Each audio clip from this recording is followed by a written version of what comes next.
Praise the lord. దేవుడికి స్తోత్రములు కలుగును గాక.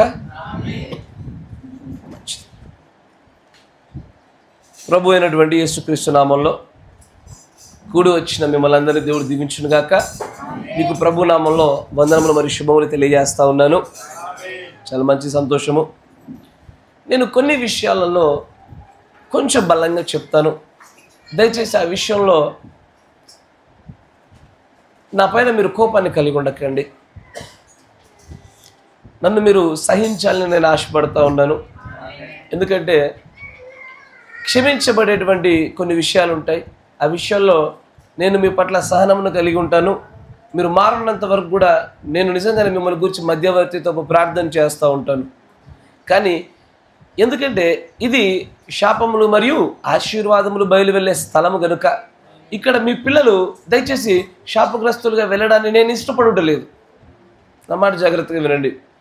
దేవుడు చిన్నపిల్ల వల్ల పెద్ద పిల్ల వల్ల అని చూడరు. జాగ్రత్త.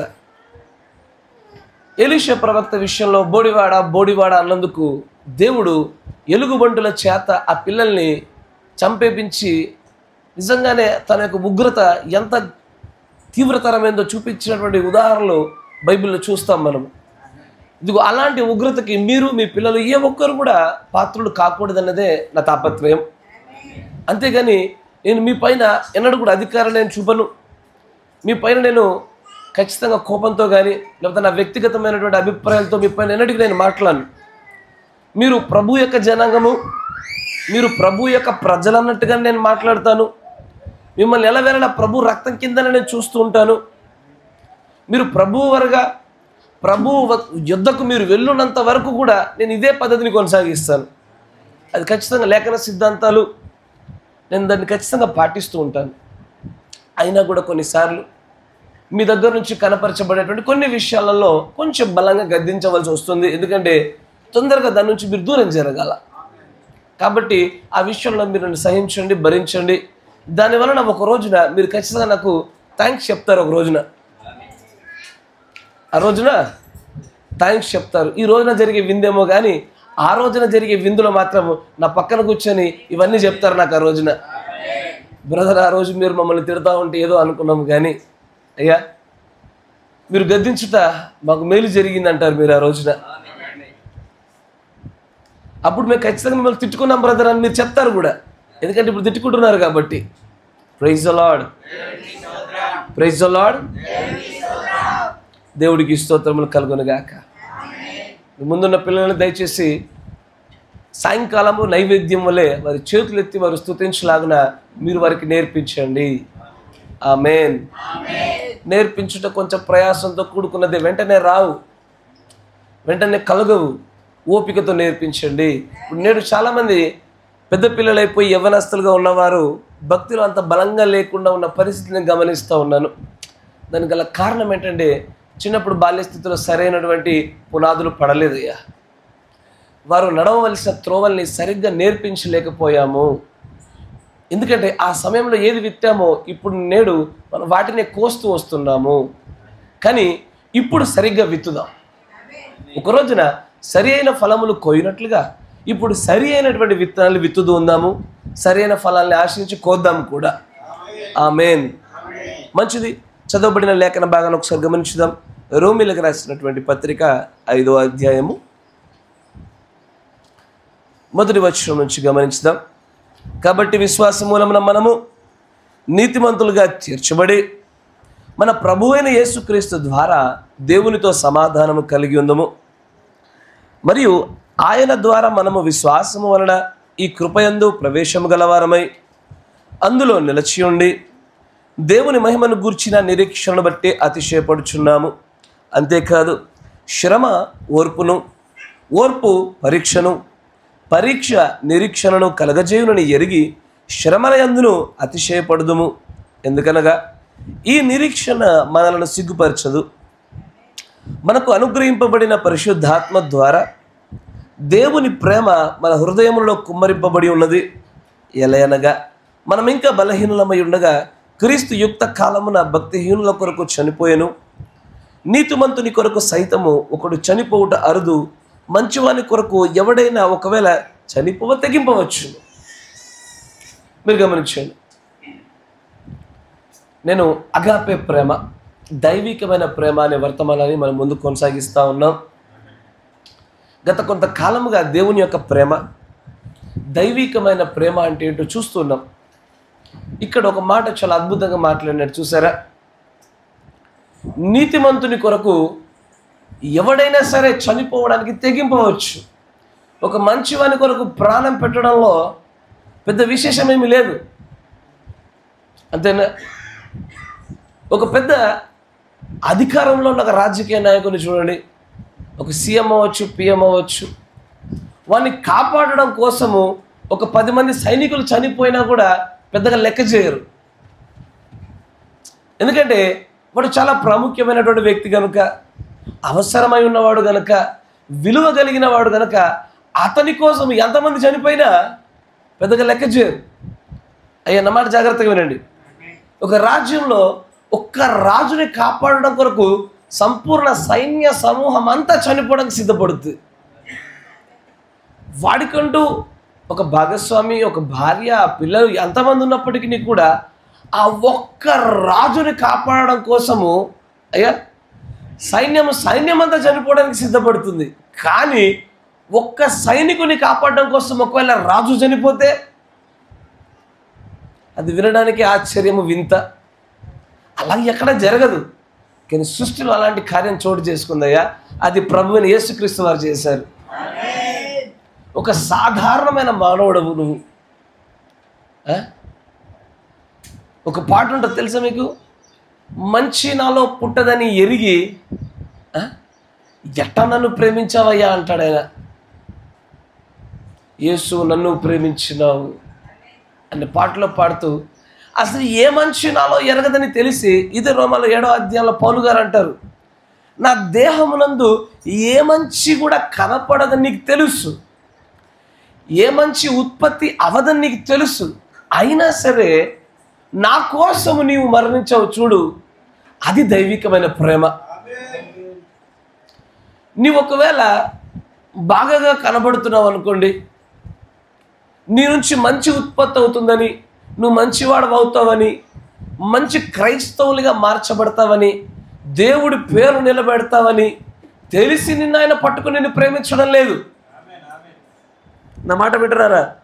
ఈరోజు నా పిల్లలు మీ స్కూల్లో కొంతమంది చూడండి, కొన్ని స్కూళ్ళని మీరు గమనిస్తుంటే అన్ని స్కూళ్ళలో అంతే. టీచర్లు ఎల్లవేళలా ఎవడు టాపర్లో వాళ్ళనే గట్టిగా పట్టుకుంటారు, ఎవడు బాగా చదువుతాడో వాన్నే బాగా చదివిపిస్తూ ఉంటారు. చదువురానని పక్కన పడేస్తారు, వాడిని వదిలేస్తారు. కానీ యేసు ప్రభు వారు ఆయన మాట్లాడుతూ అంటాడు, నేను చూపించిన ప్రేమ ఇదిగో, మనుష్యులు ఈ లోకంలో మీరు చూసిన ప్రేమల వంటి ప్రేమ కాదది, ఇది చాలా వ్యత్యాసమైంది. ఎందుకంటే మనుష్యులు గొప్పదైన వాటిని, విలువైన వాటిని, మేలు కలిగించే వాటిని, ఘనతకు కీర్తిగా వాడబడే వాటిని ప్రేమిస్తూ ఉంటారు. కానీ ఘనతగా ప్రేమించే వాటిని ప్రేమిస్తారు. కానీ అసలు ఘనహీనతకు కారణమైనవి కానీ, లెక్కలోనికి ఎంచబడినటువంటివి కానీ, అసలు మంచి మీలో పుట్టదని తెలిసే ప్రేమిస్తున్నాడు ఆయన.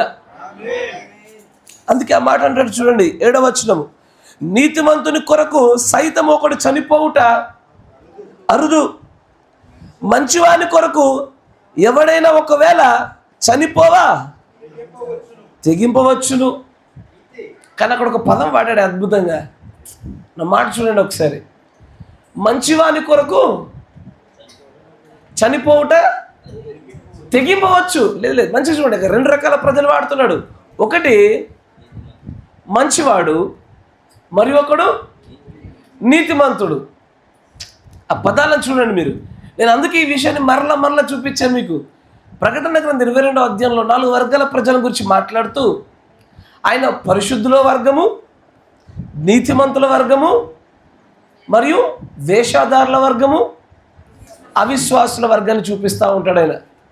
ఈ 4 వర్గాలలో నీతిమంతుల వర్గము నిజంగా ఎన్నికలో గొప్పదైనది కాదు. నీతిమంతుల వర్గము నిజంగా మెచ్చుకోదగినంత గొప్పది కాదది. అందుకే లోతును సైతము పరిశుద్ధ గ్రంథము నీతిమంతుడు అని పోల్చి చెప్పింది. నీతిమంతుడైన లోతు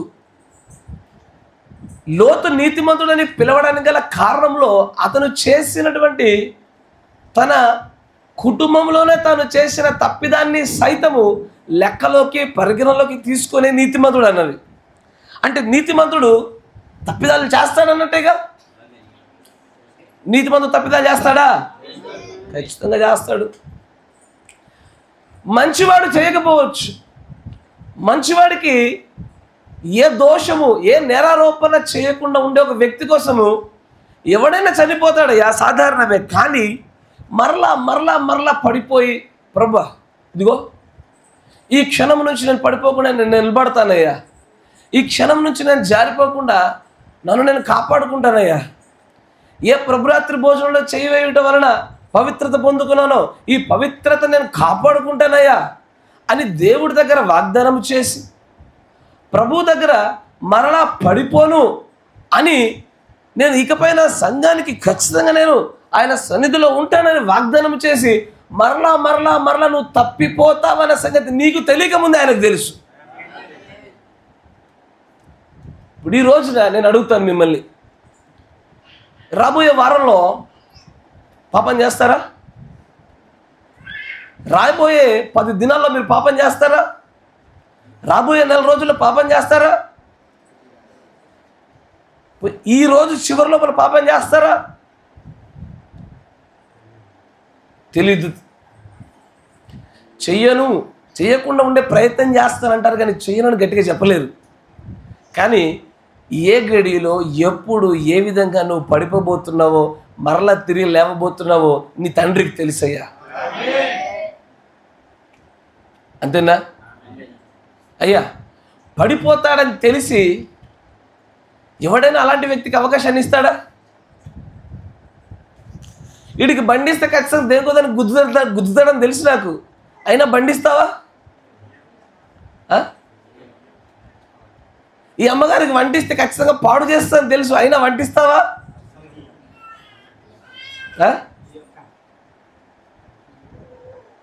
ఏమో ఈసారన్నా పడగొట్టుకోకుండా బాగా నడుపుతాడేమో, ఈసారన్నా పాడుకోకుండా బాగు చేస్తారేమో. ఇలాంటి ఆలోచన లేవా మీలో? ఇలాంటి ఆలోచనలు మీలో లేదంటే దైవికమైన ప్రేమ మీలో లేనట్లు. ఎందుకంటే మన తండ్రి నీ పైన నా పైన అదే కోణం గుండా చూస్తున్నాడు. నా కుమారుడు నా కుమార్తె ఇప్పుడైనా ఈ బలహీనత జయిస్తారేమో, ఇప్పుడైనా బాగుపడతారేమో, ఇప్పుడైనా నిలిచి ఉంటారేమో, ఇప్పుడైనా సరే వారి దుర్భాషలాడేటువంటి ఆ బలహీనత నుంచి జయిస్తారేమో నేటికి చూస్తున్నాడు ఆయన. కానీ నువ్వు మళ్ళీ ఎప్పుడు పడిపోతావో తెలుసు ఆయనకి. దైవికమైన ప్రేమ అలా ఉంటుందయ్యా. అందరికీ దైవికమైన ప్రేమను మీరు ఉత్పత్తి చేయాలి అంటే మొదటగా దైవికమైన ప్రేమ అంటే ఏంటో మీకు తెలిసి ఉండాలి కదా. అంటే ఏంటో తెలియకుండా నువ్వు ఎలా ఉత్పత్తి చేస్తావు? ఈరోజు నేను వర్తమానం అంతా ఉపోద్ఘాత రీతిలోనే చెప్తాను. మీరేం పెన్నులు పేపర్లు పట్టుకొని అత్యుత్సాహంగా రాసుకునే ప్రయత్నం చేయబాకండి, జాగ్రత్త. నేను ముందుగా చెప్తున్నా. మళ్ళీ మెసేజ్ అంతా అయిపోయిన తర్వాత ఎందుకు ఈరోజు అంతా ఉపోద్ఘాతం చెప్పినట్టే ఉంది అనుకోకబాక. నేను ముందే చెప్తున్నా ఉపోద్ఘాతం ఈరోజు అంతా. ఆమేన్. జాగ్రత్త. చాలామందికి అసలు ప్రేమను గురించి అవగాహన కలగడం లేదు. నేను కింద వారంలో మాట చెప్పాను మీకు. సృష్టిలో మొట్టమొదటి ఆజ్ఞ ఒక్కటే ఒక ఆజ్ఞగా ఉండే. ఏంటి ఆజ్ఞ? ఈ మంచి చెడ్డల తెలివినిచ్చే వృక్షంలోని ఫలాలు తీసుకోవద్దు. ఈ ఒక్క ఆజ్ఞే. ఈ ఒక్క ఆజ్ఞను తృణీకరించటం వలన, దాటిపోవటం వలన 10 ఆజ్ఞలుగా మార్చబడ్డాయి. ఈ 10 ఆజ్ఞల్ని దాటిపోవటం వలన, మీరుట వలన 613 ఆజ్ఞలుగా పాత నిబంధనలో ఆజ్ఞలు పెంపొందించబడ్డాయి, మరింతగా పెరిగాయి. కానీ దేవుడు తన విమోచన ప్రణాళికను మనుషులకు అతి సమీపముగా తీసుకురావడం జరుగుతున్న కొలది ఆజ్ఞల సంఖ్య తగ్గుచు, ఆజ్ఞల సంఖ్య తగ్గుచు చివరికి 2 ఆజ్ఞలుగా మార్చబడ్డాయి. ఏంటా 2 ఆజ్ఞలు? నీ దేవుడైన యెహోవాను నీ పూర్ణ మనసుతోను హృదయంతోను పూర్ణ బలముతో నీవు సేవించాలా. ఇది మొదటి ఆజ్ఞ. రెండవది ఏంటది? నిన్ను వల్లే నీ పొరుగు వారిని ప్రేమించాలా. మొట్టమొదటిగా ఒక ఆజ్ఞలో నుంచి 10 వచ్చి 10లో నుంచి 613 వచ్చి 613 నుంచి 2 వచ్చాయి. అంతేనా? ఈ రెండింటిలోంచి చివరికి దేవుడు ఒక్క ఆజ్ఞను బయటకు తీశాడు. ఆమేన్. ఒక్కటే ఒక ఆజ్ఞను బయటకు తీశాడు. ఎక్కడ? పాత నిబంధనలోనా కొత్త నిబంధనలోనా? ఇది తెలిసి ఉండాలా. పాత నిబంధనలో చివరిగా మిగిలిపోయిన ఆజ్ఞల యొక్క సంఖ్య 2. కొత్త నిబంధనలో కూడా ఆజ్ఞలు ప్రారంభమైంది. ఎన్ని ఆజ్ఞలతో ప్రారంభమైంది అయ్యా? కొత్త నిబంధనల ఆజ్ఞలు ఎన్ని? 1013 ఆజ్ఞలు ఉన్నాయి. 1015 ఆజ్ఞలు ఉన్నాయి. ఆ 1015 ఆజ్ఞలు తీసుకొచ్చి 2 ఆజ్ఞలుగా పెట్టాడు దేవుడు. ఆ 2 ఆజ్ఞలు తీసుకొచ్చి మళ్ళీ ఒక ఆజ్ఞగా మార్చాడు ఆయన. ఆయన చెప్తూ అంటాడు, అసలు ఒక మాట గుర్తుంచుకోండి, ఈ పాత నిబంధన కొత్త నిబంధన అసలు ఈ సృష్టి అంతటిలో ఉన్న ఆజ్ఞలన్నింటి యొక్క సారం ఒక్కటే. తిమోతి రాసిన మొదటి పత్రిక చూడండి. తిమోతి రాసిన మొదటి పత్రిక 1వ అధ్యాయము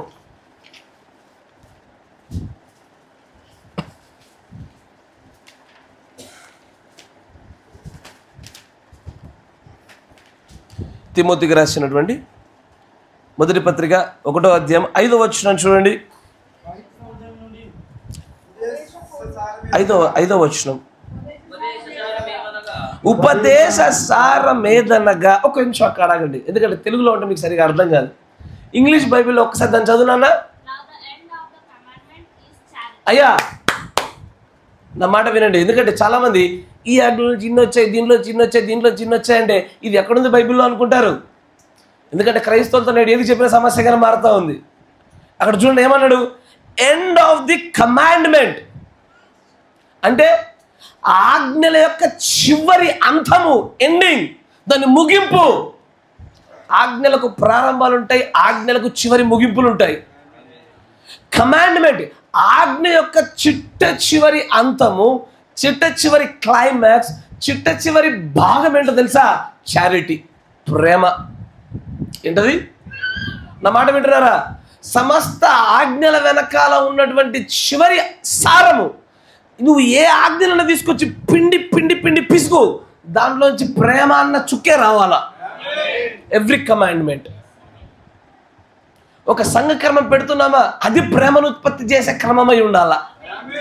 ఒక కట్టడ పెడుతున్నామా, ఒక ఆజ్ఞను పెడుతున్నామా, అది ప్రేమను చూపించేదై ఉండాలా. నేను ఆ కుమారుడు చెప్తా, అరే పదునైనటువంటి వస్తువులు ముట్టకురా అంటున్నా, దాని వెనకాల వాడి పైన నా ప్రేమ ఉందయ్యా. కరెక్టేనా? ప్రతి ఆజ్ఞ వెనకాల ప్రేమ ఉంటుంది. నీవు ఆ మంచి చెడ్డల వృక్ష ఫలాన్ని నువ్వు తినకూడదు, ఇది ఒక ఆజ్ఞ. ఆ ఆజ్ఞ వెనకాల దేవుడు ప్రేమ ఉన్నది. ఆయన ఎందుకు ఆజ్ఞ పెట్టాడంటే, నాన్న నువ్వు తిన్న దినమున నువ్వు నాలాగా అవ్వాలనుకున్నావు, ఒక నాలాగా కావు, నువ్వు జారిపోతావు నాన్న, నువ్వు నాలాగా అవ్వలేవు. కాబట్టి కాపాడాలనుకున్నాడు, కాబట్టి ఆ ఆజ్ఞను పెట్టాడు ఆయన. ఆ తర్వాత 10 ఆజ్ఞలు తీసుకొచ్చాడు. నువ్వు నన్ను తప్ప మరి వేరే ఏ దేవుణ్ణి కూడా నువ్వు పెట్టుకొని సాగిల పడకూడదు అన్నాడు. ఎందుకంటే నువ్వు దేనికి సాగిల పడతావో, అబద్ధములకు సాగిల పడుతున్నావు కాబట్టి నువ్వు అబద్ధికుడు అయిపోతావు. నువ్వు వ్యభిచరించకూడదు, దొంగిలించకూడదు, ఎదుటివాడిది ఏది ఆశించకూడదు. అంతేనా? దేవుడి యొక్క దినములు, విశ్రాంతి దినములు మీరు పరిశుద్ధంగా ఆచరించాలా. ఈ రోజున విశ్రాంతి దినం ఉందా? పాత నిబంధనలో ఉన్నట్టుగా విశ్రాంతి దినం లేదు, కానీ ప్రతి సండే దేవుడికి విశ్రాంతి దినం లాంటిదయ్యా. కానీ ఈ దినాన్ని మనం పరిశుద్ధంగా ఆచరిస్తామా? ప్రతి ఆదివారం నిజంగా పరిశుద్ధంగా ఆచరిస్తామా? చుట్టాల ఇంట్లో ఫంక్షన్ జరిగిందనుకోండి, ఈ దినం పరిశుద్ధంగా ఆచరించడం ఉండదు. పని వచ్చిందనుకోండి, ఈ దినాన్ని పరిశుద్ధంగా ఆచరించడం ఉండదు. భోజనాలు జరుగుతున్నాయి అనుకోండి, ఈ దినాన్ని పరిశుద్ధంగా ఆచరించడం ఉండదు. పాత నిబంధనల ఆజ్ఞల యొక్క దాస్యత్వపు కాడిలో నుంచి విడుదల పొందించడానికి పట్టుకున్నటువంటి ప్రజలు మరలా ఈ ఆజ్ఞల్నే మాట్లాడుకోవాల్సిన పరిస్థితి వచ్చేసింది.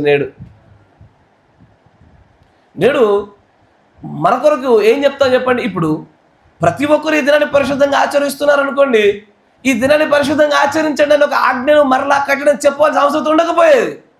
అది చెప్తున్నామంటే మీరుతున్నాము కాబట్టి చెప్పవలసి వస్తూ ఉంది. ఆమేన్. ఆ 10 ఆజ్ఞలో దేవుడి ప్రేమ దాగి ఉంది. నా మాట వినండి. ఏ ఆజ్ఞ అయినా సరే దాని యొక్క సారము, దాని యొక్క అర్థము చివరిలో ప్రేమ కనబరచబడాలా. ప్రతి గద్దింపులో ప్రేమ ఉండాలా, ప్రతి కట్టడలో ప్రేమ ఉండాలా, ప్రతి ఆజ్ఞలో ప్రేమ ఉండాలా. నువ్వు నీ కుమారుని పెంచుతున్నప్పుడు వాడిని కొన్ని కట్టడలు పెట్టావా, వాడి కొన్ని గద్దింపులు ఇస్తున్నావా, వాడి పైన ఏదైనా సరే దండన క్రమంగా నువ్వు చేస్తున్నావా, ప్రేమలోనే భాగంగా ఉండాలి. అది కక్ష సాధింపుగానో లేకపోతే నీ ఆధిక్యతను చూపించుకోవడానికి చేసేదిగా ఉండకూడదు. అది అసలు ఏ ఉపదేశమైనా సరే దాని వెనకాల సారమేమై ఉండాలా, ప్రేమై ఉండాలా. చాలా సంఘాల్లో మీరు గమనిస్తూ ఉంటే ఇది చెప్పాలి, ఎందుకంటే ఒకరోజు నన్ను కూడా మీరు ఆ గుంపులో పడేస్తారు, అందుకే చెప్తున్నా. బోధ చేస్తూ ఉంటే మమ్మల్నే టార్గెట్ చేసి చెప్తున్నాడు అంటారు. ఏంది? మా గురించి చెప్తున్నాడు, మమ్మల్ని టార్గెట్ చేసి చెప్తున్నారు. అంతేనా? మిమ్మల్ని టార్గెట్ చేసి చెప్తున్నామంటే మీ పైన ప్రేమ ఉంది కాబట్టి. అయ్యా, ఇప్పుడు నేను ఇగో ఈ పలానా ఒక సహోదరుడు ఉన్నాడు, ఈ సహోదరు యొక్క తప్పిదాన్ని గురించి నేను వ్యక్తిగతంగా ఖండించట్లే, సామూహికంగా ఖండించట్లే, ఎక్కడ ఖండించట్లే, వదిలేసాను దాన్ని. నేను ఆ సహోదరుడి పైన ప్రేమను కలిగి ఉన్నట్లే. దైవికమైన ప్రేమ అంటేనే the divine love is correction. నేను మిమ్మల్ని సరిదిద్దుటలో నుంచి మిమ్మల్ని వదిలేస్తానంటే నేను మిమ్మల్ని ప్రేమించట్లేదు అన్నట్లు. మన మధ్యలో ఆ దైవికమైన ప్రేమ అనే బంధము లేనట్లు. అంతేనా? దైవికమైనటువంటి ప్రేమ అనే ఆ బంధము లేనట్లు. లేదు బ్రదర్, మీరు ఎవరిని ఏమనుకోండి కానీ మమ్మల్ని మాత్రం వదిలేసేయండి, మమ్మల్ని మీరు తిట్టొద్దు, మమ్మల్ని మీరు సరిచేయాల్సిన అవసరం లేదు. నీవు సరిచేయనవలసిన అవసరం లేదు అన్న రోజుననే నువ్వు ఆ దైవికమైన ప్రేమ అనే బంధాన్ని కట్ చేసావు, నువ్వు బ్రేక్ చేసేసావు. దైవికమైన ప్రేమ అంటేనే కరెక్షన్. కానీ ఒక మాట ఆలోచన చేయండి. అయ్యా, మనందరికీ ప్రేమలు ఉన్నాయా లేవా? అందరికీ ప్రేమలు ఉంటాయి. ప్రేమ లేకుండా ఎవడు ఉంటాడయ్యా? ప్రేమ లేకుండా ఎవడని జీవిస్తాడా? కానీ నేను అడిగే ప్రశ్న ఏంటంటే, ఏ ప్రేమ ఉందనేది అసలైన ప్రశ్న. The real question is what kind of love you have. ఎలాంటి ప్రేమను కలిగి ఉన్నావు? ఫిలౌషియానా? ఫిలౌషియా అంటే వ్యక్తిగతమైన ప్రేమ, నిన్ను నువ్వు ప్రేమించుకునే ప్రేమ. స్టోర్గే ప్రేమనా? స్టోర్గే ప్రేమ అంటే కుటుంబపరమైన ప్రేమ. మీ కుటుంబాల భార్యాభర్తల మధ్యలో, తల్లిదండ్రుల మధ్యలో, లేకపోతే మీ పెద్దవాళ్ళ మధ్యలో ప్రేమలు ఉన్నాయా? ఉంటాయి. అలాంటి ప్రేమను కలిగి ఉంటున్నారా? స్టోర్గే ప్రేమలు కాదండి మిమ్మల్ని పరలోకం తీసుకెళ్ళేవి. నా మాట వింటున్నారా? ఈరోజు నన్ను చాలామంది తల్లిదండ్రులను చూస్తూ ఉన్నా, పిల్లలు వాళ్ళు వాక్యంలోంచి తప్పిపోతున్నారు, దేవుడి మార్గంలోంచి తప్పిపోతున్నారని తెలిసినా కూడా పల్లెత్తు మాటెత్తలేనటువంటి తల్లిదండ్రులు ఉన్నారు ఈ రోజున. అంటే ఎక్కడ ఇంటికి రాడేమో, అంటే ఎక్కడ మాతో మాట్లాడలేమోరని. కానీ దాన్ని దేవుడు స్టోర్గే ప్రేమ అన్నాడు, కానీ దైవికమైన ప్రేమ అని పిలవలే. ఈ స్టోర్గే ప్రేమలతో ఏ ఒక్కరు కూడా పరలోక రాజ్యాన్ని చేరరు. ఫిలౌషియా ప్రేమలతో చేరరు. లూడోస్ అంటే ఆకర్షించేటువంటి ప్రేమ, దీంతో ఏ ఒక్కరు కూడా పరలోక రాజ్యాన్ని చేరరు. ఇంకా ఎరోస్ అనే ప్రేమ, శరీర సంబంధమైన ప్రేమ ద్వారా ఏ ఒక్కరు పరలోక రాజ్యానికి చేరరు. ఇంకేముందా? ప్రాగ్మా అనే ప్రేమల గుండా, అంటే లాంగ్ లాస్టింగ్ లవ్ల గుండా కూడా ఏ ఒక్కరు పరలోక రాజ్యాన్ని చేరరు. కానీ డివైన్ లవ్, దైవికమైన ప్రేమతో మాత్రమే పరలోకాన్ని చేరుకోవడం అనేది సాధ్యమవుతుంది. కానీ ఆ పరలోకంలో చేర్చగలిగేటువంటి ఆ దైవికమైన ప్రేమ అంటే ఏంటో తెలుసా? ఇప్పుడు చెప్తాడు చూడండి. అసలు ఎంటైర్ నూతన నిబంధన, పాత నిబంధన అన్ని ఆజ్ఞల్లోంచి తీసుకొచ్చి లాస్ట్గా గ్రైండర్ పెట్టి జ్యూస్ చేసి ఇగో ఇదే సారము అని చెప్తున్నాడు పౌలు గారు. చూడండి, అంటాడు చూడండి, ఉపదేశ సారం ఏదనగా పవిత్ర హృదయం నుండి ఒకటి, మంచి మనస్సాక్షి నుండి 2, నిష్కపటమైన విశ్వాసము నుండి 3. ఈ మూడింటిలో నుంచి కలుగు ప్రేమను ఉత్పత్తి చేయుటకే దేవుడు దిగొచ్చింది, ఇన్ని ఆజ్ఞలు పెట్టింది, శిలువ మరణం పొందింది, నీకు సంఘాలను పెట్టింది, 5 పరిచారిక వర్గాలను పెట్టింది, ప్రవక్తలు పంపించింది, నీకు ఇలాంటి ఉపదేశ క్రమాలు పెట్టింది, సమస్తము పెట్టింది. ఇదిగో నీలో నుంచి ఈ 3 తరగతుల్లోంచి, ఈ 3 వర్గాల్లో నుంచి, ఈ 3 దిశల్లో నుంచి ప్రేమ ఉత్పత్తి కావడం కొరకే. A love out of a pure heart, పరిశుద్ధమైన హృదయంలో నుంచి పుట్టే ప్రేమ. A love out of a good conscience, అంటే మంచి మనస్సాక్షిలో నుంచి పుట్టే ప్రేమ. మరియు నిష్కపటమైనటువంటి విశ్వాసములో నుంచి పుట్టే ప్రేమను కావాలంటున్నాడు ఆయన. అయ్యా క్రైస్తవులారా, నేను మీ అందరికీ ఛాలెంజ్ చేసి చెప్తా ఉన్నా, నువ్వు ఏ బోధకుని తీసుకొస్తావో తీసుకురా, ఏ సంఘాన్ని తీసుకొస్తావో తీసుకురా. ఈ రోజున ఛాలెంజ్ చేస్తా, ఎత్తబడిన తర్వాత కూడా ఛాలెంజ్ చేసి చెప్తా ఉన్నాను నేను. ఈ మూడింటిలో నుంచి ఉత్పత్తి కాని ప్రేమ వల్ల ఏ ఒక్కరు కూడా ఎత్తబడలేదు. This is the said the Lord. ఇది పౌలు గారి కూడా యెహోవా ఇలాగు సెలవిచ్చుచున్నాడన్న మాట ఉన్నది.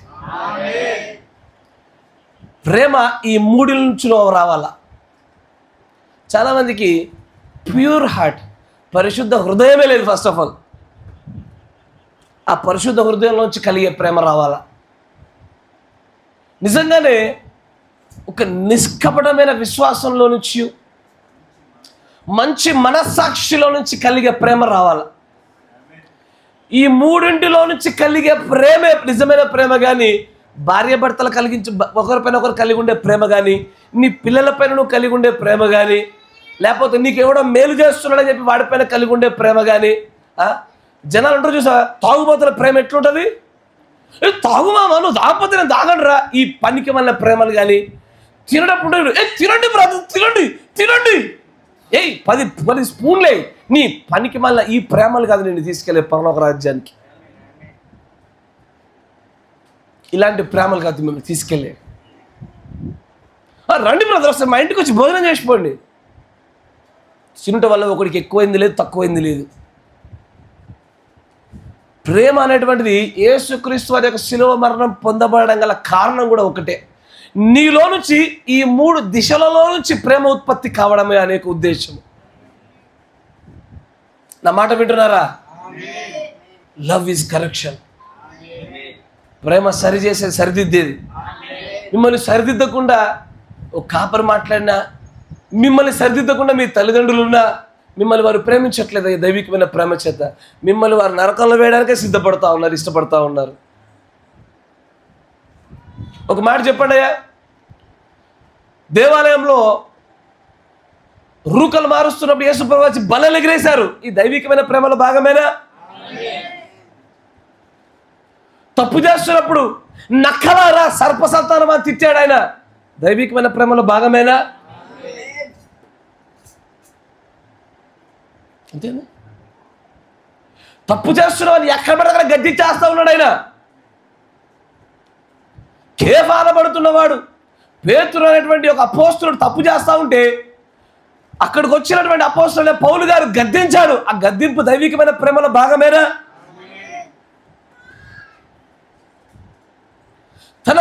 తన కడుపున పుట్టిన పిల్లలైనప్పటికీ కూడా ఆ పిల్లలు తప్పు చేస్తుంటే వారి పట్ల ఎలాంటి పక్షపాతం లేకుండా ఖండించినటువంటి సమయం లాంటి ప్రవక్తలు చూపించింది దైవికమైన ప్రేమేనా?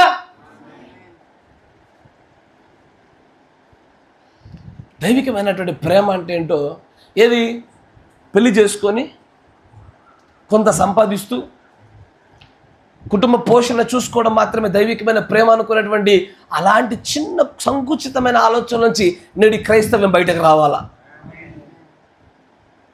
దైవికమైన ప్రేమ అంటే పోషణ చూసుకోవడం మాత్రమే దైవికమైన ప్రేమ కాదు. దైవికమైన ప్రేమ అంటే ఏంటో తెలుసా? నీలోను నీ పిల్లలలోనూ వారి యొక్క పరిశుద్ధమైన హృదయంలో నుంచి, మంచి మనస్సాక్షిలో నుంచి, నిష్కపటమైనటువంటి విశ్వాసములో నుంచి ప్రేమ ఉత్పన్నమవునట్టుగా చేయుటయే నిజమైన దైవికమైన ప్రేమ. ముందు ఆ ప్రేమ ఉత్పత్తి కావాలంటే నీ పిల్లలకి పరిశుద్ధ హృదయాన్ని నేర్పించండి. ఎందుకంటే పరిశుద్ధత లేకుండా ఎవరు దేవుని చూడలేరుగా. మొదటగా వారికి పరిశుద్ధ హృదయాన్ని నేర్పించండి. నిష్కపటమైన విశ్వాసంలో వాళ్ళని తీర్చిదిద్దండి. మంచి మనస్సాక్షి కలిగిన వారిగా ఉన్నట్టుగా తయారు చేయండి. ఈ రోజున మీ పిల్లలు మీ ముందుంటే ఒకలాగా, మీరు లేకుంటే ఒకలాగా ప్రవర్తిస్తున్నారా? మీ ముందుంటే చక్కగా, మీ వెనకాలంటే ఇష్టం వచ్చినట్టుగా ప్రవర్తిస్తున్నారా? అంటే వారు మీ మనస్సాక్షిని బట్టి వారు నడుస్తున్నారు, కానీ వారిలో పెట్టబడిన వారి అంతరాత్మల యొక్క వారి మనస్సాక్షిని బట్టి వారు నడుచుతున్న వారుగా లేరు అన్నట్లు.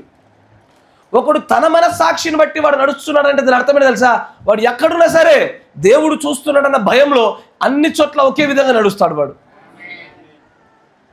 ఒకరి దగ్గర ఒకలాగా, మరొకరి దగ్గర ఒకలాగా, ఏ ఎండగా గొడుగు పెట్టే వ్యక్తులుగా ఉండరు వాళ్ళు. ఎందుకో క్రైస్తవులు వాళ్ళ యొక్క పిల్లలు వారి తర్వాత తరాలకి ఇది నేర్పించడం విఫలులు అయిపోయినారయ్యా. ఎక్కడున్నా ఒకేలా ఉండాలన్నా దేవుడు చూస్తానన్నా అనేటువంటి ఓ భయాన్ని చూపించలేకపోతున్నారు. దాని నుంచి ఎందుకో వెడలిపోయినారు. నిజంగా చాలా మందిలో ఇలాంటి ప్రేమ లేకపోవడం వల్ల రక్షించబడరు. నా మాట వింటున్నారా? ఈ ప్రేమ లేకపోవడం రక్షించబడరు. సత్య విషయమైనటువంటి ప్రేమ పిల్లలలో ఉత్పత్తి కాకపోయినా, మీలో ఉత్పత్తి కాకపోయినా అసలు రక్షణ లేదు. నా మాట వింటున్నారా?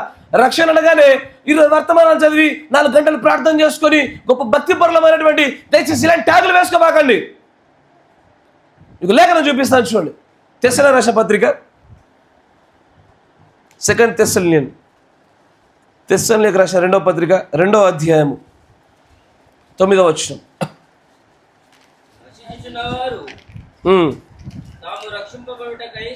ఒక్క నిమిషము. ఇది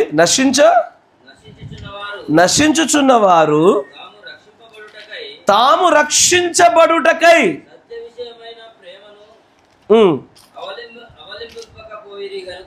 ఏది? ఏ ప్రేమ? ఈ ప్రేమ దేనికి ఉపయోగపడుతుందట? పైన ఎస్, ఆ మాట గట్టిగా పట్టుకోండి.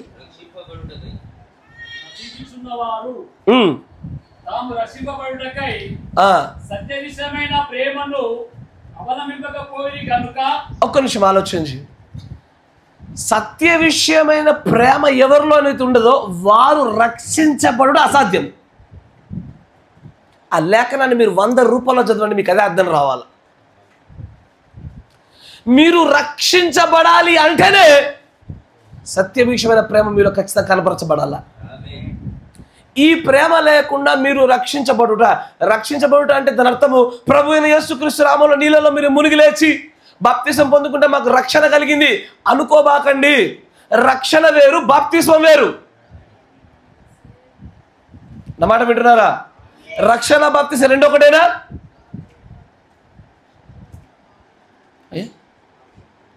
రక్షణ బాప్తిసం ఒకటేనా? కాదు. రక్షణ వేరు, బాప్తిసం వేరు. ఎట్లాగంటే రక్షణ అనేటువంటిది అతిపెద్ద ప్రణాళిక. దానిలో మొదటి మెట్టు బాప్తిస్మము. రక్షణలో ఎదుగు నిమిత్తము వాక్యం అనే పాలు అనే పదాన్ని ఎందుకు వాడుతున్నాడంటే రక్షణ అనేటువంటిది ఒక ప్రాసెస్. ఒక చోట ప్రారంభమై అది ఎదుగుతూ ఎదుగుతూ ఎదుగుతూ పోయేది. అది దానిలో మొట్టమొదటి మెట్టుగా నువ్వు తీసుకునేది నీటి బాప్తిస్మము. ఆ నీటి బాప్తిస్మం తర్వాత నీవు ఆత్మ బాప్తిస్మాన్ని పొందాలా, అగ్ని బాప్తిస్మాన్ని పొందాలా. అప్పుడు నువ్వు నెమ్మదిగా రక్షణలు ఎదుగుతూ ముందు సాగిపోతావు. కానీ నువ్వు కేవలం బాప్తిస్మం ఒక్కటి తీసుకొని నేను రక్షించబడ్డాను అని అనబాక. నువ్వు ఇంకా రక్షణ అనేటువంటి ప్రాసెస్లోనే ఉన్నావు. అందుకొరకే అయ్యా నా మాట వినండి. ఇప్పుడు యేసు ప్రభు వారితో పాటు తిరిగిన శిష్యులందరూ కూడా బాప్తిసం పొందారా లేదా? పొందారా? సరైన బాప్తిసం పొందారా? Absolutely right. What about Iscariot యూదా? ఇస్కరియోత్ యూదా కూడా నిజమైన బాప్తిస్మాన్ని పొందాడా? ఆమేన్. అంటే వాడు రక్షించబడ్డాడా? వాడు బాప్తిసం పొందాడు కానీ రక్షించబడలే. వాడు కోల్పోబడ్డాడు. బాప్తిస్మాన్ని పొందినంత మాత్రాన రక్షణ సంపూర్తి కాదు. బాప్తిసం పొందినంత మాత్రాన పరలోక రాజ్యం ఆ యొక్క స్థానము దొరికినట్లు కాదు. అక్కడ విశ్వాస మూలముగా నీటి బాప్తిసం పొందుట వేరు. బాప్తిసం ఇచ్చే యోహాన్ అంటాడు, నేను మీకు నీళ్ళలో ఇస్తా ఉన్నాను, కానీ నా వెనుక వస్తున్నవాడు ఉన్నాడు, చాలా ఘనుడైన ఆయన మీకు ఆత్మలో ఇస్తాడు, అగ్నిలో కూడా ఇస్తాడు. ఆయన ఈ ఆత్మలో బాప్తిసం, అగ్నిలో బాప్తిసం పొందుకోకుండా రక్షణ అనేటువంటి కార్యం సంపూర్తి కాదు. కానీ దీంట్లో మాట్లాడుతూ పౌలు గారు రాస్తూ ఆయన అంటాడు, రక్షించబడుటకై, చదవండి ఆ లేఖనాన్ని, రక్షించబడుటకై సత్య విషయమైన ప్రేమను అవలంబించిన ప్రతి ఒక్కడు రక్షించబడతాడు. అవలంబింపని ప్రతి ఒక్కరు నశించిపోవడం మాత్రమే కాదు, వాళ్ళకి స్పెషల్ బోనస్లు కూడా ఇచ్చాడు దేవుడు. ఇది కొసారు అన్నట్టు, ఇది స్పెషల్ ఆఫర్స్. ఇది ఏదో చూడండి, ఏమంటాడు చూడండి, బలముతోను నానా విధమైన సూచక్రియతోను మహత్కార్యములతోను సమస్త మోసముతోను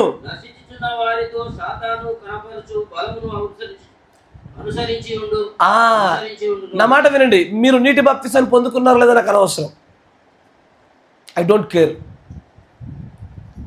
మంచిదే, మీరు పొందుకోవాలన్నది నా ఆశ, కానీ పొందుకొని అక్కడ నిలిచిపోయిన వారితో మాట్లాడుతూ ఉన్నా నేను. మీరు అక్కడ రక్షించబడుటకై అవలంబింపవలసినటువంటి సత్య విషయమైన ప్రేమ మీలో లేకపోతే కనుక వారు సామాన్యమైన వ్యక్తులుగా ఉండరు. వారిలో ఖచ్చితమైనటువంటి భయంకరమైన బలం ఉంటుంది. ప్రాబ్లం ఏంటంటే దేవుని బలం కాదు, సాతాను బలం. అది గొప్ప శక్తితో నింపబడతారు. మాట్లాడితే మామూలుగా పాటలు పాడరు, మామూలుగా సాక్ష్యాలు చెప్పారు, మామూలుగా బోధించారు. మామూలు సూచక్రియలు కాదు బ్రదర్ అవి. ఇక దాని గురించి మాట్లాడడానికి మనం వీలు పడదు. ఇక అంతటి శక్తి చేత నింపబడతారు వాళ్ళు. కానీ సమస్యలు ఏంటంటే వాటిలో ఉన్న బలము దైవ బలం కాదు, సాతాను వల్ల కనబరచబడే బలం అది.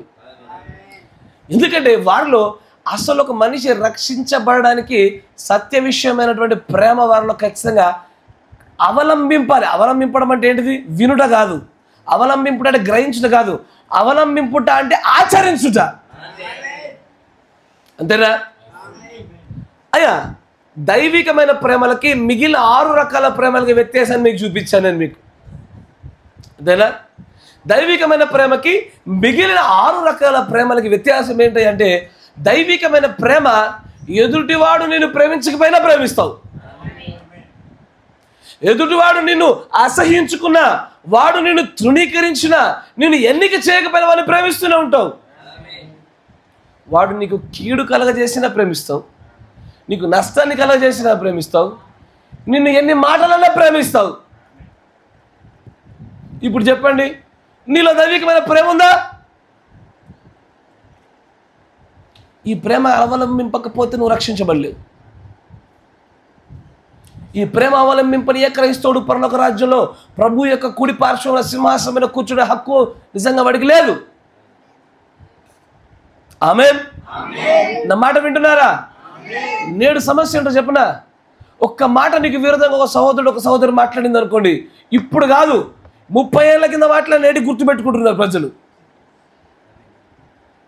30 సంవత్సరాల కింద ముచ్చట్లు ఇప్పుడు గుర్తుపెట్టుకొని నేటికి ఒకరితో ఒకరు ప్రేమలు కలిగి ఉండలేని పరిస్థితి. ఎట్లెత్తబడతావు?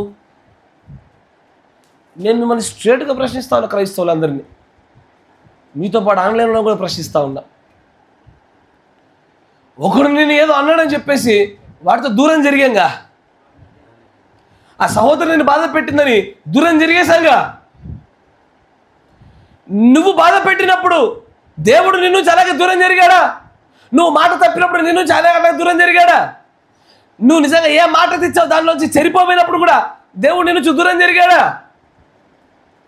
నీకు ఏదైతే ఆజ్ఞాపించబడిందో అది చేయకుండా ఉన్నప్పుడు దేవుడు నిన్ను దూరం జరిగాడా? నువ్వు మాత్రం నువ్వు నీ యొక్క సహోదరుల పట్ల, నీ సహోదరుల పట్ల ఒక వ్యత్యాసమైన రూల్స్ పెట్టుకొని ఒక ప్రేమ కలిగి ఉండు, కానీ నీ పట్ల మాత్రం ప్రభు షరతులు లేని ప్రేమ కలిగి ఉండాలా? వేషధారి. ఏ కొలతలు నువ్వు కొలుస్తావో అదే కొలతలు నువ్వు కొలబడతావు. షరతులు లేకుండా నువ్వు సహోదరులను ప్రేమించి చూడు, ఆయన నేను అట్లా ప్రేమిస్తాడు. లేదు ఈ సహోదరుడితో నేను ఇంత లిమిట్లో ఉంటా, ఈ సహోదరుడితో ఇంత లిమిట్ ఉంటా, ఈమెతో కొంచెం ఎక్కువ ఉంటా, ఆమెతో అసలు ఉండనే ఉండా. ఎందుకు? ఈమె నన్ను కొంచెం బాధ పెట్టింది, ఆమె ఎక్కువ బాధ పెట్టింది, ఆమె అసలే బాధ పెట్టింది బాగా. తప్పేం లేదు, నువ్వు అలాంటి నిర్ణయాల్లో నువ్వు కలిగి ఉండాలని నేను దోషం అంటలేదు. నేను సమస్య ఏంటో చెప్పనా, ఈ కొలత, ఈ స్టాండర్డ్, ఈ కొలమానం పెట్టుకున్నటువంటి మరుసటి క్షణం నుంచే నీవు దేవుణ్ణి బాధ పెట్టినటువంటి ఆ మరుసటి సెకండే దేవుడు నిన్ను దూరం పెడతాడు. ఆయన అందుకే అంటాడు, మీరు పరలోక ప్రార్థన యొక్క చివరి భాగంలో ఒక మాట ఉంటుంది. ఏమంటాడు ఆయన? మా రుణస్థులను మేము క్షమించిన ప్రకారమున మా రుణములు మీరు క్షమించండి. ఆయన అంటాడు, ఎంత అద్భుతంగా దేవుడు చెప్పాడు తెలుసా. ఎక్కువ డబ్బు అప్పున్నాడు గురించి చెప్తా ఉంటాడు దేవుడు ఒక ఉపమానాన్ని. అంతేనా? ఈ బ్రదర్ నాకు ₹1,00,000 అప్పున్నాడు. ఈ బ్రదర్కి, ఆ పీటర్ బ్రదర్ ₹10 అప్పున్నాడు. ఎంత? నేనేమో ఈ ₹1,00,000 క్షమించేసా, కానీ ఈయన మాత్రం తెల్లారిపోయి ఆ బ్రదర్ మీద పడి ₹10 కోసం పీక్కు తింటున్నాడు. అయింది ఏం చేస్తా ఉన్నాడు? ఈయనకి వర్తమానంలోకి వెళ్ళలే, ఉపోద్ఘాతంలో ఉన్నాడు. Don't worry. చాలామంది ఎడిపోతున్నారు, అర్థంగా తలకెళ్ళి కిందకేసారు. ఎడిపోతుంది, జాగ్రత్తగా ఉండండి. ఈ ₹1,00,000 క్షమించడానికేమో చాలా ఆనందభరితుడైపోయినాడు ఈయన. కానీ అదే ప్రేమను ఇదిగో ఆ సహోదరుడి పట్ల కనపరచడంలో విఫలుడైనాడు. నేను అడిగేది ఏంటంటే, దేవుని దగ్గర నుంచి షరతులు కలిగిన ప్రేమ కావాలా, షరతులు లేని ప్రేమ కావాలా నీకు? షరతులు అంటే కండిషన్స్తో ఉన్న ప్రేమ కావాలా? కండిషన్స్ ఏమీ లేకపోయినా సరే నన్ను దేవుడు ఎల్లవేళ ప్రేమించాలని కోరుకుంటున్నా బ్రదర్ అంటావా? ఎల్లవేళ ప్రేమించాలని కోరుకుంటావుగా. కానీ దేవుడు దానికి కూడా ఒక షరతు పెట్టాడు. ఏందా షరతు? అలాంటి ప్రేమను నువ్వు అందరికి కనపరచు, అప్పుడు నేను నీకు కనపరుస్తాను అన్నాడు ఆయన. అంతే. నువ్వేమో ఒక్కొక్కరి పట్ల ఒక్కొక్క కొలమానాన్ని పెట్టి, ఒక్కొక్కరి పట్ల ఒక్కొక్క విధానాన్ని పట్టుకున్నప్పుడు నీ పట్ల కూడా దేవుడు అదే కలిగి ఉంటాడు కదా. ఆయన నీకోసం నా కోసం తన వాక్యానికి విరుద్ధంగా ఎన్నడూ ప్రయాణం చేయడు ఆయన. అంతేనా? అయ్యా, చాలామంది తన సాటి సహోదరులను, తన సాటి సహోదరిని, తన కాపరిని కూడా ప్రేమించడం చాలామందికి రాలే. నాకు అనుమానం వస్తుంది, ఎట్లా అంటే అసలు మీకు వాక్య జ్ఞానం ఉన్నదా? మీకు లేఖన జ్ఞానం ఉంటే చిన్న పసిపిల్లోడికి తెలుసు. నేను సండే రోజు పొద్దున మీ పిల్లలకి ఎర్లీ మార్నింగ్ ఎంతో కొంత వాక్యం చెప్తా ఉన్నా, ఒక అరగంట గంట సేపు. వాళ్ళకు కూడా తెలుసు ఏమని, మేము అందరినీ ప్రేమిస్తేనే ప్రభు మమ్మల్ని ప్రేమిస్తున్న విషయం వాళ్ళకి తెలుసు. మీకు తెలీదా? ఇంత అనుభవజ్ఞులై ఉన్నారు, బండెడు వర్తమానాలు చదివినారు, మాట్లాడుతున్న ఉపోద్ఘాతాలు 10 గంటలు చెప్తారు. ఏమైంది మీ జ్ఞానము? ఎదుటోని ప్రేమించలేకపోతున్నావు, ఎదుటోని క్షమించలేకపోతున్నావు. నిన్ను దేవుడు ఎలా క్షమిస్తాడు అనుకుంటున్నావు? నువ్వు నీ సాటి సహోదరుని రక్తం కింద చూడలేకపోతే, క్షమాపణ అనేటువంటి ఒక కొలమానం కింద నువ్వు చూడలేకపోతే నిన్ను ప్రభు ఎలా చూస్తాడు? Eyes I see you under the blood, God will look me under the blood. నేను మిమ్మల్ని ప్రభు అయిన యేసుక్రీస్తు యొక్క రక్తం కింద ఎల్లవేళలా పరిశుద్ధులుగా మిమ్మల్ని చూస్తున్నంత కాలమే ఆయన నన్ను అలాగే పరిశుద్ధులుగా చూస్తాడు ఆయన. అంతేనా? నేను మీకు ఇదివరకు ఒక విషయాన్ని చెప్పాను, విశ్వాసాన్ని గురించి మాట్లాడుతూ. విశ్వాసంలో స్టేజెస్ ఉంటాయని చెప్పాను మీకు. 4 స్టేజీలు చెప్పాను. జ్ఞాపకం ఉందా? పేజీలు తిప్పాలనా? Praise the lord. అయ్యా, జ్ఞానవంతులు పుస్తకాల్లో రాసుకోవడానికి, పెన్ను పెట్టి బుక్లో రాసుకోవడానికి, అమ్మో మా అంతటోళ్ళే మేమే రాసుకోవాలన్నా అనుకునే గర్వం కలిగిన వాళ్ళు మిమ్మల్ని అడుగుతున్నాను నేను. 4 రకాల స్టేజ్ల ఫెయిత్లో చెప్పండి. విశ్వాసం 4 స్థాయిలు చెప్పండి.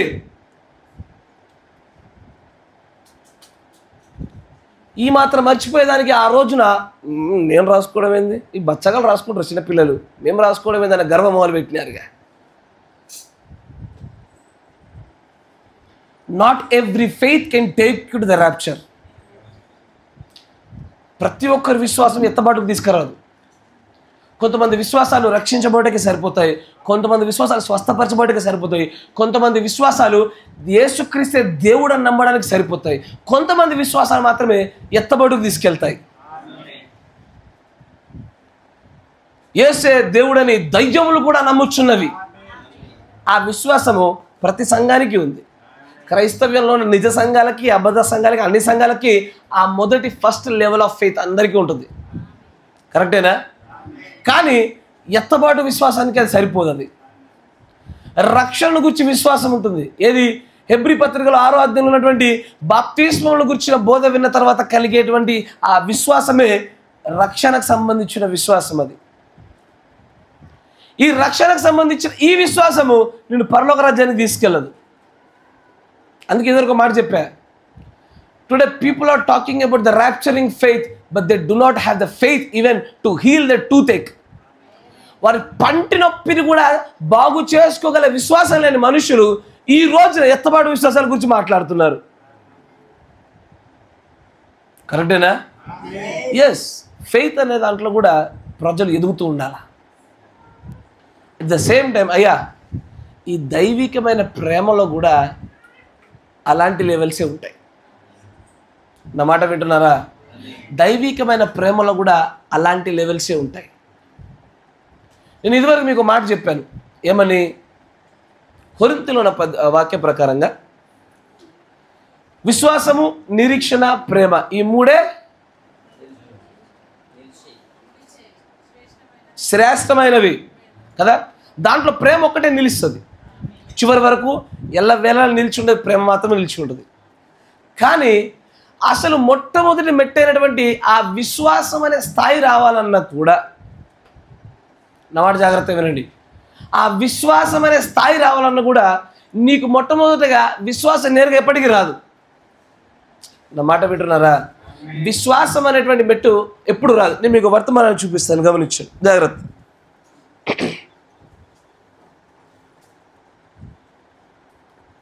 (55-1009)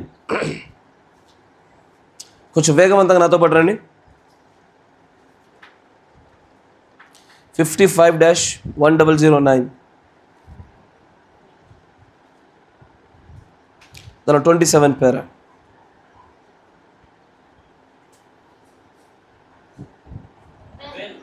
మంచిది, నువ్వు అనొచ్చు, విశ్వాసాన్ని కలిగి ఉండడం వల్ల ఏ మంచి కలుగుతుందని నువ్వు అనొచ్చు నన్ను. విశ్వాసము నా తప్పిదములలో నుంచి నా కోసము అది ఏం చేస్తుంది? నన్ను క్షమించబడినట్లుగా చేస్తుంది. విశ్వాసంలో మంచి విలువ దాగి ఉన్నది. మీరు విశ్వాసమును కలిగినంత మాత్రాన మీరు నిరుత్సాహపడవలసిన అవసరం లేదు. మీరు భయపడవలసిన అవసరం లేదు. నిరుత్సాహపడవలసిన అవసరం లేదు. మీరు విశ్వాసాన్ని కలిగి ఉండి నమ్మిక మాత్రమే కలిగి ఉండండి. మంచిగా వినండి, ఇక్కడ సూత్రం చెప్తాడు ఆయన. విశ్వాసాన్ని కలిగి ఉండడానికి ఏకైక మార్గం ఒక్కటే. ప్రేమను మొట్టమొదటిగా నువ్వు కలిగి ఉండడమే విశ్వాసాన్ని కలిగి ఉండడానికి ప్రధాన సూత్రం. అది ప్రేమే విశ్వాసమును ఉత్పత్తి చేసేది. నా మాట జాగ్రత్తగా వినండి. నేను మీకు మాట చెప్పాను, ఏందది? అయ్యా, విశ్వాసము, నిరీక్షణ, పరిశుద్ధాత్మ,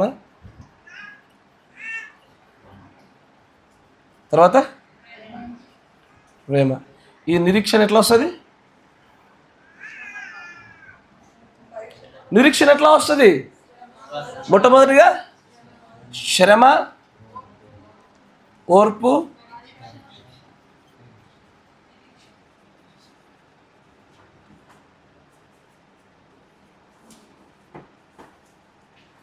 అంతేనా? గమనించండి, ఈ ఫెయిత్లో కూడా నీకేం చెప్పాను మీకు? దీంట్లో యేసే దేవుడు అని నమ్మేటువంటి మొట్టమొదటి స్థాయి విశ్వాసం వేరు, చివరిలో ఎత్తబడకు కావలసిన ర్యాప్చరింగ్ ఫెయిత్ వేరు. ఆమేన్. దైవికమైనటువంటి ప్రేమ మీలో కలగాలంటే ఈ మూడిటి గుండానే దైవికమైన ప్రేమ వస్తుందని చెప్పాను, మీకు జ్ఞాపకం ఉన్నదా? కానీ ప్రేమల్లో కూడా రకాలంటే ఎట్లా చెప్తా చూడండి. పరిపూర్ణమైన ప్రేమ వేరు, అసంపూర్ణమైన ప్రేమ వేరు. Yes or no? ఎందుకంటే పౌలు గారు అంటారు పరిపూర్ణమైన ప్రేమలోనే భయం ఉండదు. కానీ భయముతో కూడుకున్న ప్రేమ మీలో ఉందంటే అది పరిపూర్ణమైన ప్రేమ కాదు. కానీ అలాగని మీకు ప్రేమ లేదని కాదు. మీలో ప్రేమ, దైవికమైన ప్రేమ ఉందా? మీలో ప్రేమ ఉందా? మీకు దేవుడు అంటే భయం ఉందా? మీది పరిపూర్ణ ప్రేమేనా? జాగ్రత్తగా పట్టుకోండి. మీకు దేవుడు అంటే ఇప్పుడు మీకు ఎవరికైనా సరే ఇగో ప్రార్థన చేసుకోకుండా బయటికి వెళ్తే అమ్మో ఏడ యాక్సిడెంట్ అవుతుందో అని ఎప్పుడైనా భయం కలిగిందా? కలిగింది. ప్రార్థన చేసుకోకుండా ఒక పని ప్రారంభిస్తే ఎక్కడ అడ్డంకులు వస్తాయో, ఇరుకులు ఇబ్బందులు వస్తాయో, ఎక్కడ విఫలమవుతామో అన్న భయం ఉందా? సాధారణంగా అందరి క్రైస్తవులకు ఉంటుందిగా, బట్ నాట్ ఫర్ ఎవ్రీబడి.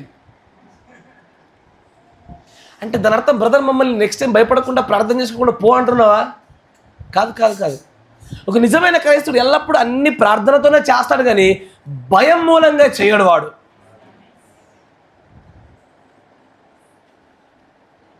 అయ్యా ఒక మాట చెప్తా చూడండి. మీరు ఎప్పుడన్నా ఇంట్లో నుంచి ఏదైనా పనికి బయటకు వెళ్తున్నారు అనుకోండి, ఇంట్లో నుంచి పనికి ఎప్పుడన్నా వేరే పని మీద బయటకు వెళ్తూ ఉన్నారు. మీ ఇంట్లో చిన్న పిల్లోడు ఉంటాడు, చిన్న అమ్మాయి చిన్న పిల్ల ఎవరో ఒకరు ఉంటారు. దగ్గర తీసుకొని ముద్దాడి నేను బయటికి వెళ్ళి వస్తా, వచ్చేప్పుడు పలానా తీసుకొస్తా అని చెప్తారా? చెప్పరా? ఎందుకు? భయంతో చెప్పారా? ఎవరైనా ఆలోచన చేయండి. మీ పిల్లలకు మీరు భయపడతారా? అంటే ఇప్పుడు భయపడే తరాలు వచ్చాయనుకోండి, సాధారణంగా అడుగుతున్నా. అరే మీరు మీ పిల్లలకు భయపడతారా? సాధారణంగా భయపడరు.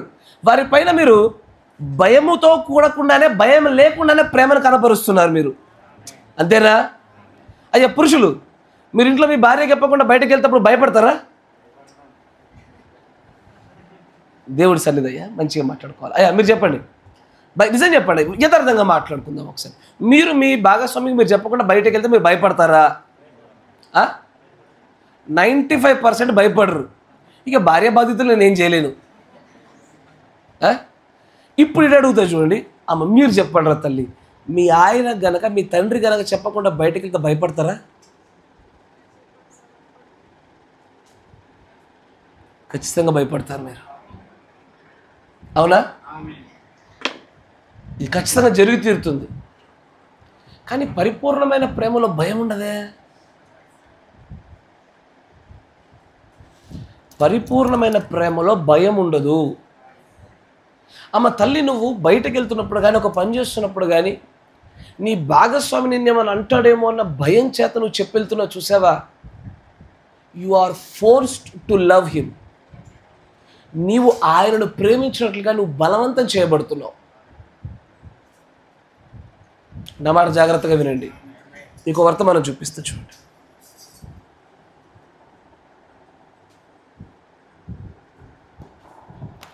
(50-0711)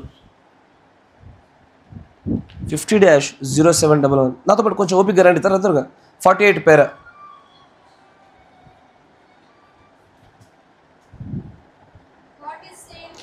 పాపం అంటే ఏంటి? పాపం అంటే ఏంటి చెప్పండి? తాగడం పాపం కాదు, స్మోకింగ్ చేయడం, పొగ తాగడం పాపం కాదు, పేకాడడం పాపం కాదు, సంఘాన్ని తృణీకరించడం పాపం కాదు. పాపం అంటే తెలుసా? అవిశ్వాసమే పాపము. అవిశ్వాసం పాపము. అవిశ్వాసంలో ఉన్నవాడి యొక్క పాపానికి కలిగే ఫలితమే ఈ తాగుడు, వ్యభిచారము, సంఘానికి తృణీకరించడము, అబద్ధాలాడము, పేకాడము, ఇవన్నీ కూడా ఆ పాపం వల్ల వచ్చే ఫలాలు అవి, అంతేనా? అందుకే పౌలు గారు అంటారు అవిశ్వాసమే పాపమయ్యా అంటాడు ఆయన. చూడండి, అది సరి అన్నదేనా?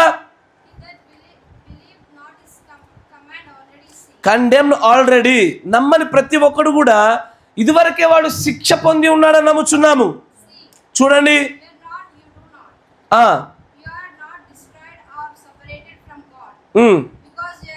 నువ్వు పాపివైనంత మాత్రాన నువ్వు దేవుని నుంచి దూరము జరపబడలేదు, నువ్వు నాశనము చెందలేదు.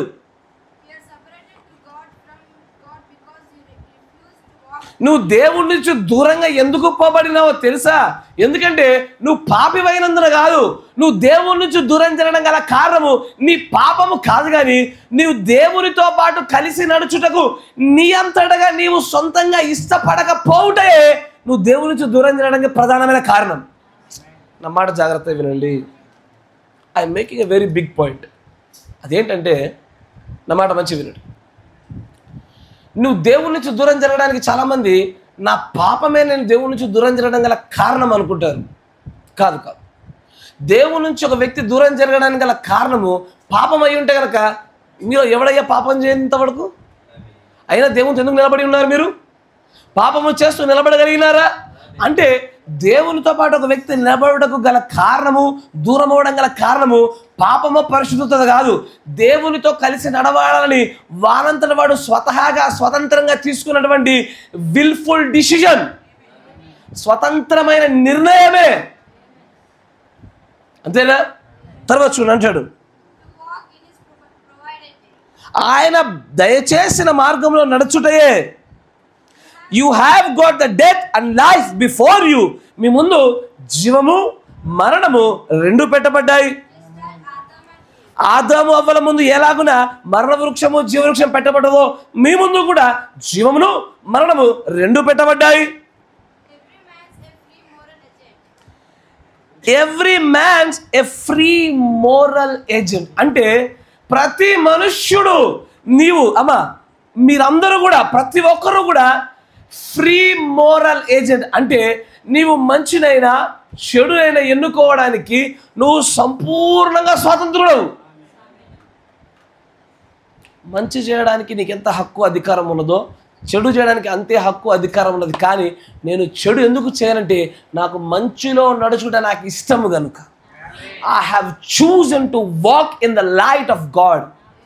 దేవుడి వెలుగులో నేను నడుచుటకు ఇష్టపడుతున్నాను. అర్థమైందా? పరిశుద్ధుడు అంటే పాపము చేసే అవకాశం లేనివాడు పరిశుద్ధుడు కాదు. అయ్యా క్రైస్తవులారా, పాపము చేసే అవకాశం లేనివాడు పరిశుద్ధుడు కాదు. పాపము చేసే అవకాశం ఉండి మంచిని మాత్రమే ఎన్నుకునేవాడు మాత్రమే పరిశుద్ధుడు. ఇప్పుడు తర్వాత అంటాడు, మన ముందు కూడా జీవవృక్షం మరణవృక్షం పెట్టబడింది. నీ రెండిట్లో నువ్వు ఏదైనా తీసుకోవచ్చు, నీ ఇష్టము.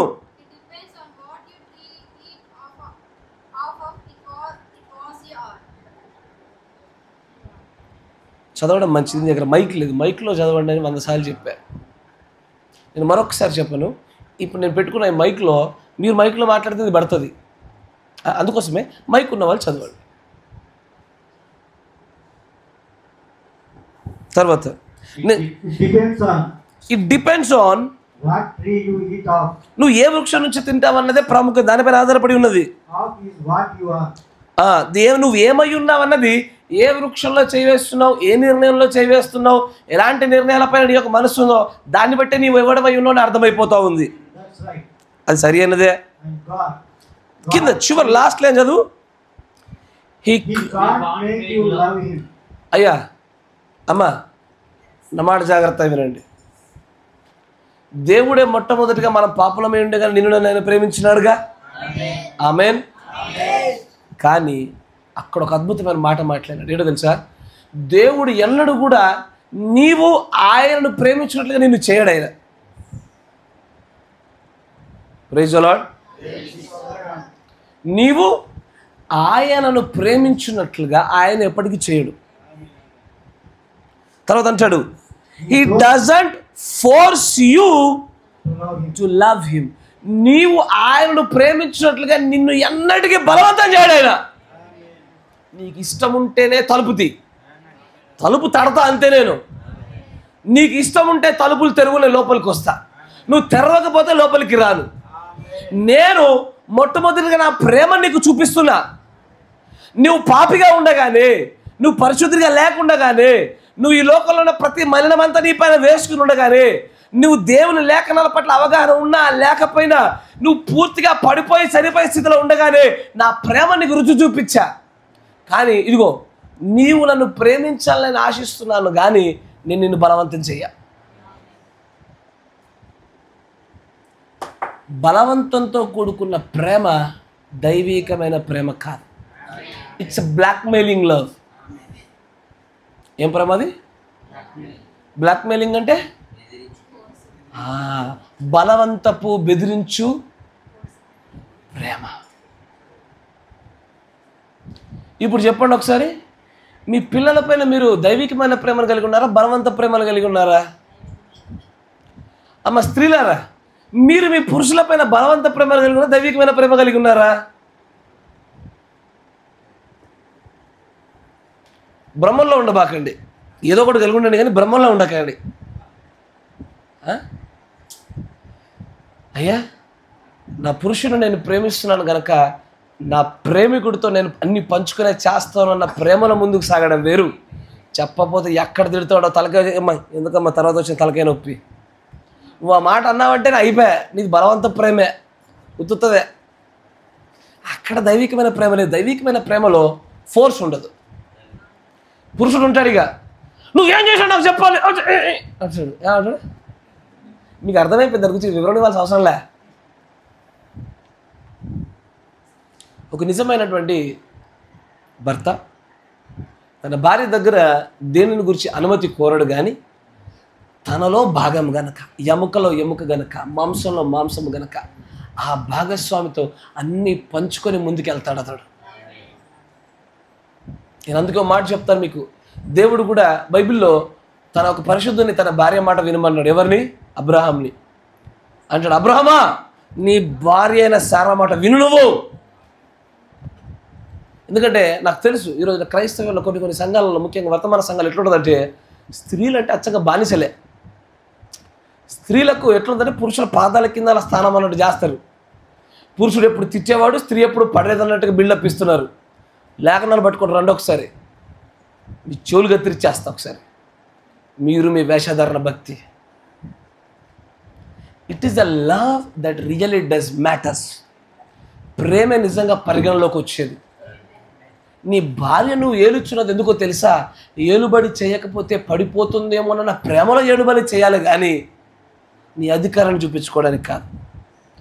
నా ప్రియుడు నా పైన నిజంగా దేవుడు అధికారిగా పెట్టాడు, నిజంగా నేను ప్రేమిస్తున్నాను కనుక నా భర్తతో నేను పంచుకోకుండా ఏ కార్యాన్ని చేయను అన్నటువంటి ఆ నడిపింపులో స్త్రీ ఉండాలి, కానీ భయంతోనో ఒత్తిడితోనో చేసేది అదయ్యా ప్రేమలు కావయ్యా. కానీ 99% క్రైస్తవ కుటుంబాలు ఇవే జరుగుతాయి. ఏవి? బలవంతపు ప్రేమలు, ఒత్తిడి ప్రేమలు. అంతేనా కదా? అరే దేవుడే నిన్ను ప్రేమించమని నేను బలవంత పెడతలేడు కదా, నీకెవడో అధికారాన్ని ఇచ్చింది? చిటితల్లి, అమ్మా నా సహోదరి, నీకెవర్రా తల్లి నీకు అధికారాన్ని ఇచ్చింది?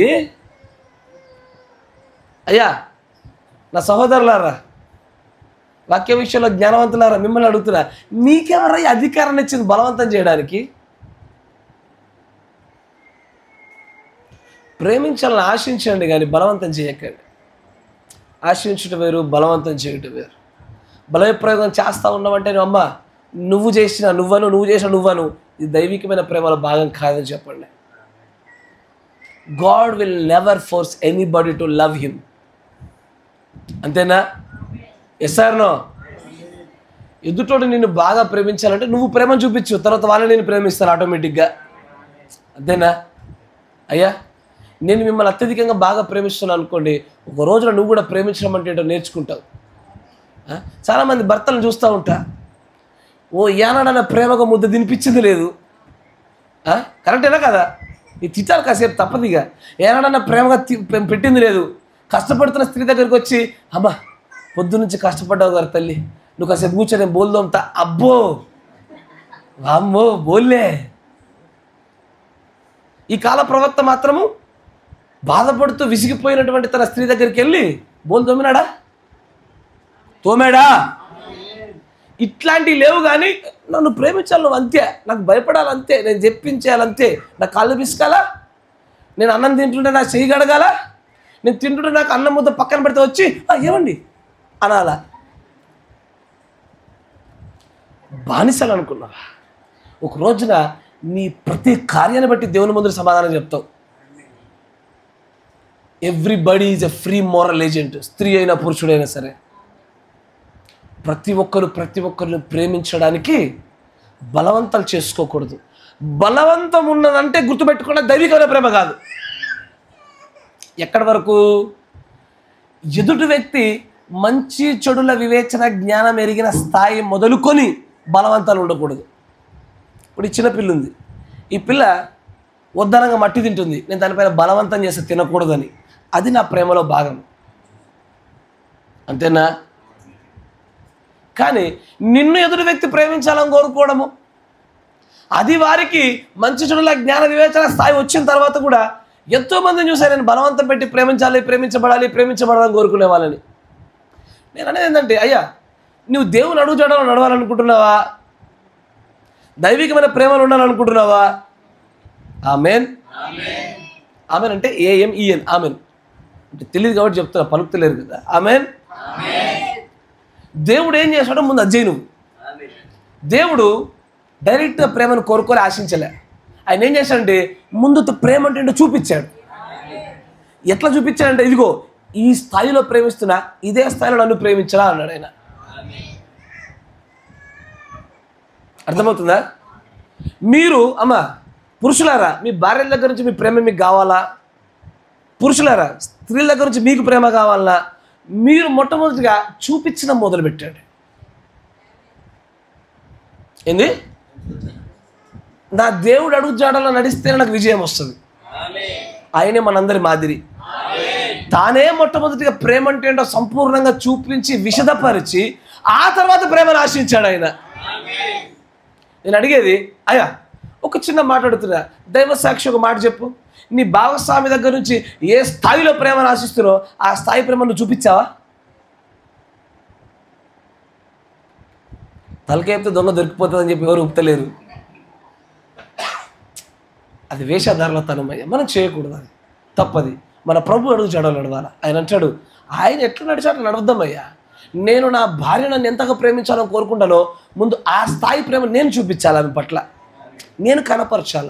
నేను చూపించకుండా నన్ను ప్రేమించాలంటే నేను వేషధారులు అవుతున్నాను కదా, అబద్ధికుని అవుతున్నాను కదా. నువ్వు చూపించు, మొట్టమొదటిగా నువ్వు ప్రేమించు. ఆయన నన్ను పట్టించుకోడు, నువ్వు పట్టించుకో ఫస్ట్. నువ్వు పట్టించుకో ఫస్ట్, అంతేనా? మావిడ మరి ఘోరంగా తయారైంది, నా బట్టలు ఉతుకుతలేదు, నువ్వు ఉతికెళ్ళి అవి బట్టలు ఒకసారి, తప్పేముంది? నేను ఈ తొలి కూడా చాలా గమనించా, పురుషులు వంటిల్లో కూడా పోతలేరు. మీ పిల్లల తోలు తీస్తా, మిమ్మల్ని ఏం చేయలేను కానీ పెద్దోళ్ళు అయిపోయారు, కానీ మీ పిల్లల తోలు తీస్తా, మీ పిల్లలతో బోళ్ళు తోపిస్తా, మీ పిల్లలతోనే బట్టలు ఉతికి పంపిస్తా.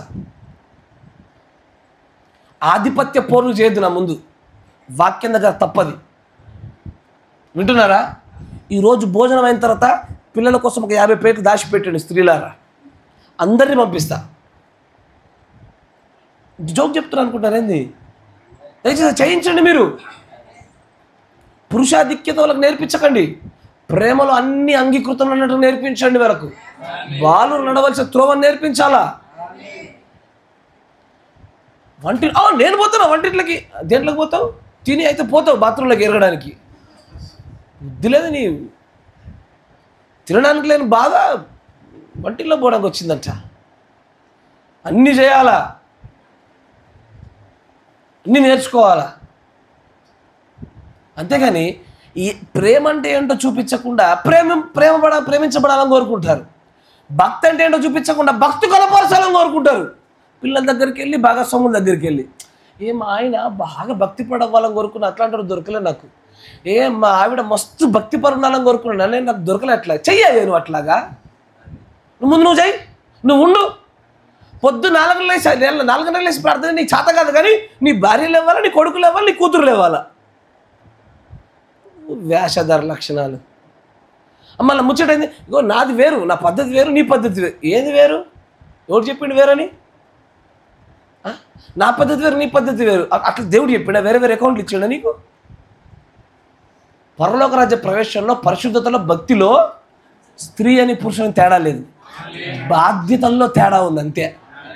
బాధ్యతల్లో వ్యత్యాసం ఉంటుంది, కానీ భక్తిలో, పరిశుద్ధతలో, విశ్వాసంలో, వెంబడించుటలో ఏ వ్యత్యాసం లేదు, అందరూ సమానమే. ఆమేన్. మళ్ళీ చెప్తున్నా, స్త్రీలారా 50 ప్లేట్లు దాచిపెట్టండి, పక్కన ఉంచండి, మంచి గట్టిగా మురుకునే పక్కన పెట్టండి. మీ పిల్లకాయలతో పంపిస్తా, మా పిల్లలు కూడా పంపిస్తా. ఫస్ట్ మా వంతున పంపిస్తలేదు, లేకపోతే మీ పిల్లలు మీరు పంపించారు. కరెక్టే కదా? ముందు మా వంతున రెండు పంపిస్తేనే వస్తారు వాళ్ళు. మా కాలేజీలో మా ప్రిన్సిపల్ అట్లే ఉండేది, మాతోనే కంపు కొట్టే బాత్రూంలో గడిపించేది, అస్సలు ముందుకు పోకపోయేది. ఆమెకి చీర తీసి బొడ్లో కుక్కి ఆమె పోయి ఒక బాత్రూమ్ గడుగుతుంటే మాకు దిక్కులేక మేము పోయి గడిగేది. సాధారణంగా చర్చిలో పాస్టర్లు అట్లే చేస్తారు, అంతేనా? ఆమేన్. ఏదైనా పని చేయాలనుకోండి, ఎవరు రాలేదనుకోండి, ఆ పాస్టర్ చేస్తుంటే చూసి పాస్టర్ చేస్తుంటే తప్పది పారా అనుకుంటారు, అంతేనా? అంటే ప్రేమతో వచ్చేది కాదు, అది తప్పక వచ్చేది, అబ్లిగేషన్. Praise the lord. అయ్యా, మొట్టమొదటిగా ఒకరినొకరు ప్రేమలు చూపించండి అంటున్నా నేను, ప్రేమల్ని వ్యక్తపరచండి అంటున్నా నేను. ఆమేన్. సమస్య ఏందో చెప్పనా? ఈ దిక్కుమల్ల తరానికి, ఈ దిక్కుమల్ల తొర్లికొండ బ్రాహ్మణపల్లి జీవితాలకు ప్రేమను చూపించుకోవడం రాదు, అంతేనా? ప్రేమను చూపించమంటే ఏంది? సండే తీసుకొచ్చి ఒక నల్ల కవర్లో 1 కేజీ చికెన్ తీసుకొచ్చి వండు, ఇది ప్రేమ, అంతేనా? ఇక వండు, ప్రేమ. అంతే. పండగ వచ్చిందా, ఇక డబ్బులు ఇచ్చి కొనుకొచ్చుకోపో శారీ, ఆ ప్రేమ. ఇంతే.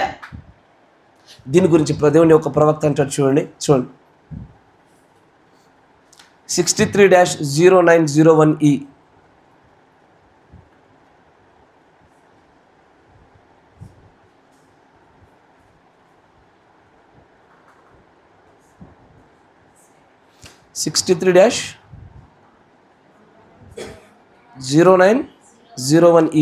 డెస్పరేషన్స్ అనేటువంటి వర్తమానంలో చూడండి 68వ పేరా చూడండి. అయ్యా జాగ్రత్త.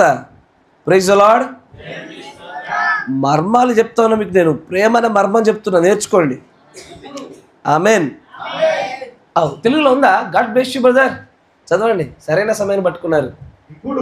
ఇప్పుడు వాక్యము చాలా స్పష్టంగా చెప్పుచున్నది, స్పష్టంగా చెప్తా ఉంది. ఏమని చూడండి, మీరు దీనిని వ్రాసుకోగలరా? గలతీయులకు 5వ అధ్యాయము మరియు 6వ వచనము, ప్రేమ వలన కార్యసాధకముకు విశ్వాసమే ప్రయోజనకరమగును. అవును, అంటే విశ్వాసం ఉందంటే సరిపోదుగా, క్రియల్లో చూపించాలా, అంతేనా? ప్రేమ ఉందంటే సరిపోదుగా, ఎక్కడ చూపించాలా? ఎక్కడ వస్తున్నారు, కొంచెం ముందుకు రండి. విశ్వాసము ప్రేమ వలన కార్యసాధకమగును. అవును. మరియు మీరు విశ్వాసము కలిగి ఉండుటకు ఒకే ఒక మార్గము, మీరు మొదటగా ప్రేమను కలిగి ఉండుటే. ప్రేమ ఉంటేనే విశ్వాసం వస్తుంది, ప్రేమ లేకుండా విశ్వాసం రాదు, అంతేనా? Yes or no? చాలామంది తమ భార్య ఫోన్ లేకుండా గబగబా వెతుకుతూ ఉంటారు, భర్త ఫోన్ లేకుండా గబగబా వెతుకుతూ ఉంటారు. ఎందుకని? కొత్త సమాచారం దొరుకుతుందని కాదు, ఏడ దొరుకుతారు రాయడని. నాకు తెలిసి చెప్తున్నా, అంటే నీకు అసలు ప్రేమ లేదు కనుకే అవిశ్వాసం వలన జరిగే కార్యాలు అవి. ప్రేమ ఉన్న చోట విశ్వాసం ఉంటుందయ్యా. Love produce faith. విశ్వాసం ఉత్పత్తి కాకపోవడం గల కారణం ఏంది? నీ భార్య పైన నీకు డౌట్, నీ భర్త పైన నీకు డౌట్ ఎందుకు వచ్చిందయ్యా అంటే, నీకు మొట్టమొదటిగా ప్రేమ కరువైన చోట అనుమానాలు ఉత్పత్తి అవుతాయి. చాలామంది ఏమనుకుంటే, నేను అత్యధికంగా ప్రేమిస్తున్నా, వాడు నాకే చెందాలి, అందుకే నేను వెతుకుతున్నా. నీ మొహం వెతుకుతున్నావు. నువ్వు ప్రేమలో చచ్చావు కాబట్టి అవిశ్వాసం ఏర్పడి ఏమొచ్చింది? అనుమానాలు బయటకు వచ్చాయి. అక్కడ we are dead in the love. 69వ పేరా చూడండి, తర్వాత పేరా. మీ భార్యను మీరు ప్రేమింపని ఎడల మీరు ఎలాగునా మీ భార్యపై విశ్వాసము కలిగి ఉండేదరు. అయ్యా నా మాట వినండి. ఈరోజు వర్తమాన మంత్రులు ఎంత సరళంగా మాట్లాడుతున్నాడో, నా ప్రతి పదము it is from the 7th messenger. జాగ్రత్తగా వినండి. నేను ఉపోద్ఘాతంలాగా చెప్పుండొచ్చు, ఒక సాధారణమైన పరిచయంలాగా చెప్పుండొచ్చు. ప్రతిదీ it is from the 7th messenger. It is from the message. నా మాట వినండి. మీరు మీ భార్య పైన ప్రేమ లేకుండా ఎట్లాగా మీరు ఆమె పైన విశ్వాసాన్ని కలిగి ఉంటారు? నీ భర్తను ప్రేమించకుండా నువ్వు ఎట్లా నీ భర్త పైన విశ్వాసాన్ని కలిగి ఉంటావు? అవిశ్వాసం ఎందుకు వచ్చింది? అనుమానం ఎందుకు వచ్చింది? ప్రేమ లేదు కాబట్టి. లేదు బ్రదర్, ఉందిగా ప్రేమ, అది దొంగ ప్రేమ కాబట్టి. దైవికమైన ప్రేమ ఎన్నటికీ కూడా అవిశ్వాసాన్ని ఉత్పత్తి చేయదు, విశ్వాసాన్ని ఉత్పత్తి చేస్తుంది. తర్వాత చూడండి, మీరు ఎలాగో మీ భార్య పైన విశ్వాసం కలిగి ఉండేది, అది ఫిలియోలో ఉన్నది. మనుషులు ఒకరినొకరు ప్రేమించుకొను, ఆ మనిషిని ప్రేమను ఫిలియో ప్రేమ అందరు, దేవుని ప్రేమను అగాపే ప్రేమ అందరు. ఇప్పుడు అగాపేలో ఉన్న దేవుని కార్యం ఏమిటి? మీరు దేవుణ్ణి ప్రేమించని యెడల అది ఎట్లు అగాపే ప్రేమ ఉండును? మీరు మీ భార్యను ప్రేమించుచున్నారని మీరు చెప్పిన యెడల, మీరు మీ భార్యను ప్రేమించుచున్నారని మీరు చెప్పిన యెడల, అయ్యా పురుషులు అంటే చిన్న ఎంట్రికలు ఉండే వాళ్ళు మీరేనా? చూడండి కొద్దిగా పురుషులు అన్నప్పుడు చూడొచ్చుగా. Praise the lord. మీరు మీ భార్యను ప్రేమిస్తున్నారా? అరే అయ్యా సమయల్ గారు చూస్తలేరు. నేను మీకే ముందే చెప్పిన, పాస్టర్లందరూ మీ పాస్టర్ వేరయ్యా. మీరు మీ భార్యని ప్రేమిస్తున్నారా? ఆమేన్. ఇప్పుడు అంటాడు చూడండి, ఒకవేళ మీరు మీ భార్యని ప్రేమించిన ఎడలా, అయ్యా చదవయ్యా, చదువు, నువ్వే చదవరా, నువ్వే. మీ భార్యని ప్రేమిస్తున్నారని మీరు చెప్పిన ఎడల మరియు దానిని మీ భార్యకు చెప్పని యెడల, ఏది ప్రేమిస్తున్నామన్న విషయాన్ని మీరు చెప్పకపోతే, మరియు మీరు కూర్చొని ఎన్నడూ మీ ప్రేమను ఆమెకు బయలుపరచని యెడల, అంటే ఆ ప్రేమిస్తున్నాను అంటున్నావు కానీ ఆ ప్రేమను ఆమెకు వ్యక్తపరచలేవు, బయలుపరచలేదు. దానిని బహిర్గతం చెయ్యని యెడల మరియు ఆమెను ముద్దాడి ఆమెను హత్తుకొని మరియు ఆమెను ఈ దేశంలోనే ఎంతో రుచిగా వంటలను వంటలా, ఇదో వంట ఇదో పెంట ఏంటది? నీ భార్య మిస్టేక్ అయిపోయి ఇంత చెండాలంగా చేసిన ఏం చెప్పాలా?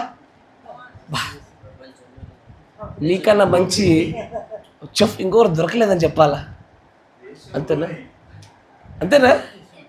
దేశంలోనే నీకన్నా మంచి వంటలు లేరని చెప్పాలా? ఆమె ఉబ్బి తప్పైపోయి రోజు అదే వంట చేయాలి నీకు.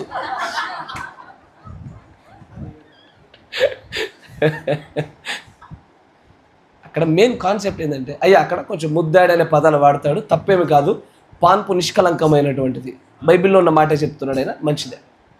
అక్కడ ఏమంటున్నాడు తెలుసా, చాలామంది పురుషులు నా భార్య అంటే నాకు ఇష్టము, నా భార్య అంటే నాకు ప్రేమ అని చెప్పి ఎన్ని తుత్త మాటలు మాట్లాడే పురుషులు. అట్ట కాదు, నిజంగా ప్రేమిస్తున్న అన్నవాడు ఆయన అంటాడు, you need to express your love. ఆ ప్రేమను వ్యక్తపరచాలా? ఎట్లా వ్యక్తపరుస్తావు? ఆమెకు ఇష్టమైనవి ఆమె చేతికి ఇవ్వకుండా, ఆమెకు ఇష్టమైన ఆమె ధరించుకోవడానికి ఇవ్వకుండా, ఆమెకు నచ్చిన ఆమెకు తినిపింపజేయకుండా, ఆమె కాస్త విశ్రాంతి నువ్వు అప్పచెప్పడానికి ఇవ్వకుండా, నువ్వు కలిగి ఉన్నటువంటి ఆ ప్రేమను మాటల రూపంలో వ్యక్తపరచకుండా ఈ లోపల దాచుకునే ప్రేమ అదేం ప్రేమ అయ్యా? ముక్కు ములిగిన ప్రేమ.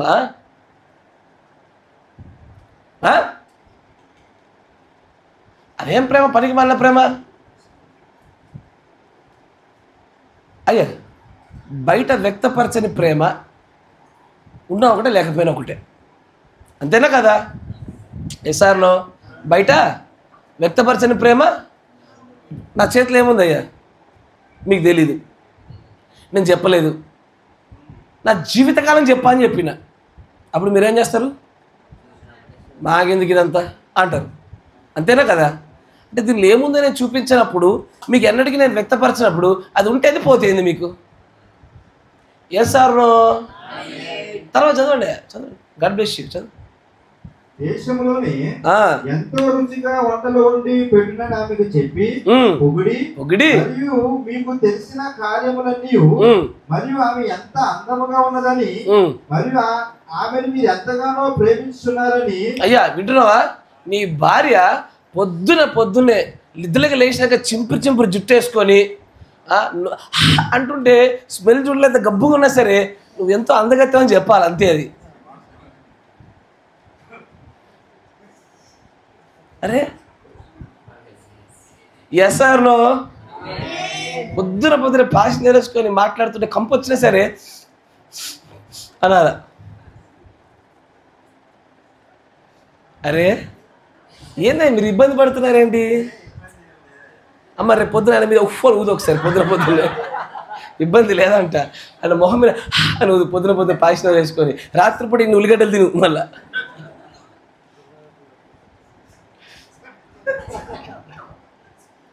యాక్చువల్లీ చాలా కుటుంబాలు విరిగిపోవడం కారణం ఏంటో చెప్పిన ప్రేమను వ్యక్తపరచకపోవడమే. అమ్మ స్త్రీలు మీరు చెప్పండి, వాస్తవం చెప్పండి. మీ పురుషులు మిమ్మల్ని ప్రేమిస్తున్నటువంటి ఆ విధానాన్ని మరి సరైన రీతిలో వ్యక్తపరచకపోవడాన్ని బట్టి మీలో ప్రేమలు తగ్గలేవా? Yes or no?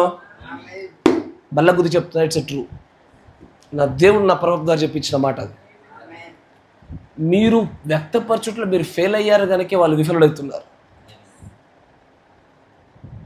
మీకన్నా బాగా ప్రేమించగలిగేటువంటి మరొక వ్యక్తి లేకపోతే వాళ్ళు వాళ్ళ తల్లిదండ్రుల దగ్గరికి పోరయ్యా. మీ దగ్గర ఏదో కరువు అవుతుంది, అందుకే వాళ్ళ తల్లిదండ్రుల వెనకాల కుక్క పిల్ల లెక్క పడుతున్నారు. ఓకే, మీరు సరిగ్గా ప్రేమించలేకపోతున్నారు. You need to show love. నేను 100 సార్లు చెప్పిన, ఈ పిచ్చి తల్లులకు ఏం పెద్ద అవసరం లేదు. 2 నెలలకు ఒకసారి ఒక 500 చీర, 10 రూపాయల పానీపూరి అవుట్. అయ్యా ఎస్ఆర్లో వీళ్ళు కూడా ఒప్పుకుంటారు. అమ్మ అంతేనే కదా, 2-3 నెలలకు ఒకసారి 500 చీర, తర్వాత అంతకంటే ఎక్కువ సారి అడిగితే నాకు చెప్పు, నేను వాక్యంతో ఖండిస్తాను. నేనున్నా నీకు, డోంట్ వర్రీ. మిగుల వెలగల వస్త్రాలు వేసుకోవద్దు అంటారు బైబిల్. ఓ 10 రూపాయల పానీపూరి అవుట్. ఆ మాత్రం మెయింటైన్ చేయలేరా? ఆ మాత్రం ప్రేమ చూపించలేరా? ఎట్లా కట్టుకుంటారా ఈ కుటుంబాన్ని మీరు? అయ్యా నేను ఈ మధ్యలో మీ పిల్లలందరినీ బయటకు తీసుకెళ్తున్న సమయంలో నాకు తెలుసు కొంతమంది నన్ను ప్రశ్నిస్తారు, ఏంది పాస్టరు పిక్నిక్లు టూర్లకు తీసుకుపోతుండు ఊకే? మనం ఇంకా పిక్నిక్లు చేసుకునే టైంలో లేంగా. We are in the battlefield, not on the picnic. ఆమెన్, కరెక్టేనా? నాకు తెలుసు నన్ను ఎవడు ఎట్లా అంటే విమర్శిస్తారో కూడా నాకు తెలుసు. నేను మరీ అంత మూర్ఖంగా నేను లేను. అంటే మొహం మీద మాట్లాడలేరు కాబట్టి నేను నిశ్శబ్దంగా ఉంటాను. ఒకసారి అడిగి చూడండి, చెప్తాను మీకు సమాధానాలు. కానీ ఒకసారి ఆలోచన చేయండి. నేను చిన్న చిన్న పిల్లల్ని మాత్రమే తీసుకెళ్దామని నా ఉద్దేశం. చిన్న పిల్లలు అంటే 5వ 6వ తరగతి వరకు. కానీ దేహదారుఢ్య విషయంలో కూడా 10వ తరగతి పిల్లకాయలు కూడా బుడ్డ పిల్లకాయలు ఎక్కున్నారు కాబట్టి తీసుకుపోవాల్సి వచ్చింది. Praise the lord. ఆ సమయంలో కొంతమంది పెద్దలు నాతో మాట్లాడి మమ్మల్ని కూడా తీసుకెళ్ళండి బ్రదర్, మమ్మల్ని కూడా తీసుకెళ్ళండి బ్రదర్. మీరు అడిగారా లేదా నన్ను? నేను ఓపెన్గా మాట్లాడుకుందాం. అడిగారా? ఒకసారి ఆలోచించండి. ఈ కోరికలు ఇంత బలంగా మిమ్మల్ని తాకుతుంటే ఆ పసి హృదయాలు ఎంత బలోపేతం చేస్తాయి అవి. అలాంటి కోరికలు పెద్దవాళ్ళని మీరే జయించలేకపోతుంటే మీ పిల్లలు జయించాలని చెప్పి మీరు ఆశిస్తున్నారా? జయించగలుగుతారా? Is it possible? పసిపిల్లల్ని పసిపిల్లల్లాగా పెంచండి. నేను చేస్తున్న సమస్తము నా ప్రభు దగ్గర నేను పొందుకునే చేస్తూ ఉన్నా. వారికి భక్తికి అత్యధికమైన ప్రాధాన్యత ఇస్తూ ఈ లోకాన్ని భక్తి అనే కోణం గుండానే చూపిస్తూ నెమ్మదిగా క్రమక్రమంగా పెంచాలా. 20-30 సంవత్సరాలు లేక భక్తి జీవితంలో నువ్వు ఉన్న రీతిగా నీ పిల్లలు ఇప్పుడు అట్లాగే బతకాలని కోరుకుంటున్నావా?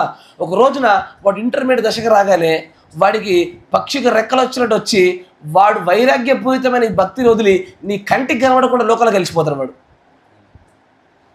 రెక్కలు వచ్చిన పక్షి వల్ల ఎగిరిపోతారు వాళ్ళు. ఒక రోజున తమ్మును తాము నియంత్రించుకోగలిగే స్థాయిలో వారికి నియంత్రణ శక్తిని నేర్పుతూ భక్తి నేర్పించాల. ఆమేన్, ప్రైజ్ ది లార్డ్. అంతేగాని అయ్యా మీరు చాలామంది పాస్టర్ల దగ్గరికి రకరకాలు వింటున్నారో నాకు తెలీదు. నేనైతే ఈ వర్తమాన ప్రకారంగా చేస్తూ ఉన్నా. నా నడువు అడిగి నేను సమాధానం చూపిస్తా. హేతుడు ప్రతి ఒక్కడికి నేను సమాధానం చెప్పబద్దుని, అర్హుని, దేవుని ఆత్మ వల్ల సమర్థుని.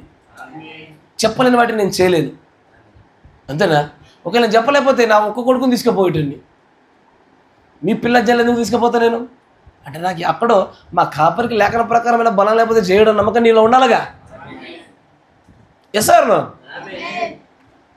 నమ్మిక కలిగి ఉండాలంటే ముందు నీ కాపరిని ప్రేమించావు. Where there is a love it produces the faith. అంతేనా? ప్రేమ ఉన్న చోటే విశ్వాసము ఉత్పత్తి అవుతుంది. నీ భార్య పైన నీకు ప్రేమ ఉంటేనే విశ్వాసం ఉత్పత్తి అవుతుంది. కానీ ఆ ప్రేమను మొట్టమొదటిగా నువ్వు వ్యక్తపరచడం నేర్చుకో. ఆయన ఏమన్నా చదవండి, ముందుకు చదవండి.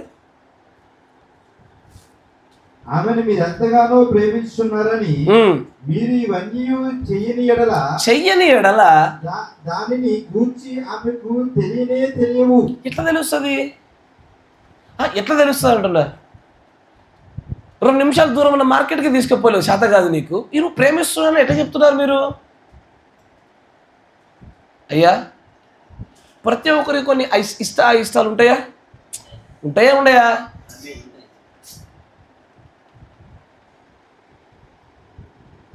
మీ భాగస్వామికి ఏది ఇష్టమో ముందు తెలుసుకోండి. అది క్రైస్తవ లేఖన పరిధుల్లో ఉందో లేదో చూసుకోండి. ఆ పరిధుల్లో ఉన్న సమస్తాన్ని చేయండి, మీ ప్రేమల్ని వ్యక్తపరచాలి. అంతేనా? ఎస్ఆర్నో? మా ఆయనకు తాగుడు ఇష్టమని చెప్పి తాగిపిచ్చావు, అది కాదు. వాక్య పరిధి, లేఖన పరిధి. అందుకే చెప్తున్నా, లేఖన పరిధి స్టార్ పెట్టాలా, కండిషన్స్ అప్లై. మా ఆవిడకు నగలు ఇష్టమని చెప్పి బండిడు కొనిచ్చావు, కాదు. లేఖన పరిధి. ఆ పరిధిలో ఉన్నంత మట్టుకు ఏది ఇష్టమో నీ భాగస్వామికి అది చెయ్యి. నువ్వు అలాగూ ప్రేమను వ్యక్తపరచకపోతే ఆయన ఎంత అద్భుతంగా చెప్తాడు, ఎక్స్ప్రెస్ యువర్ లవ్. తప్పిదమేమీ లేదు.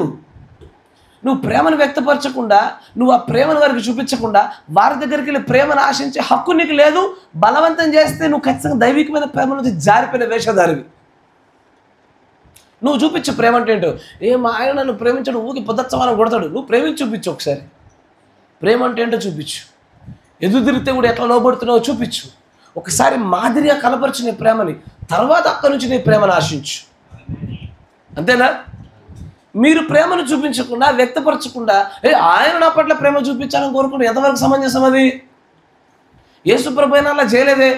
యేసుప్రభు కంటే అధికమైన అధికారం నీకు ఎవడిచ్చినాడు? ఆయన నడిచిన మార్గంలో కూడా కొత్తదైన మార్గంలో పోవడానికి నీకు ఎవడు అనుమతి ఇచ్చాడు?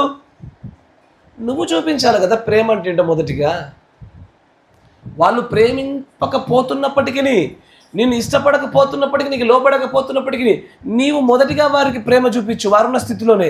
ఆ తర్వాత వారి దగ్గర నుంచి ప్రేమను ఆశించు. తర్వాత చెప్పండి అంటాడు,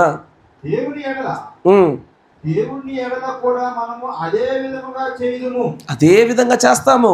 ఆయనను మనము ప్రేమించిన ఎడల దానిని గూర్చి ఆయనకు మనము చెప్పుదుము.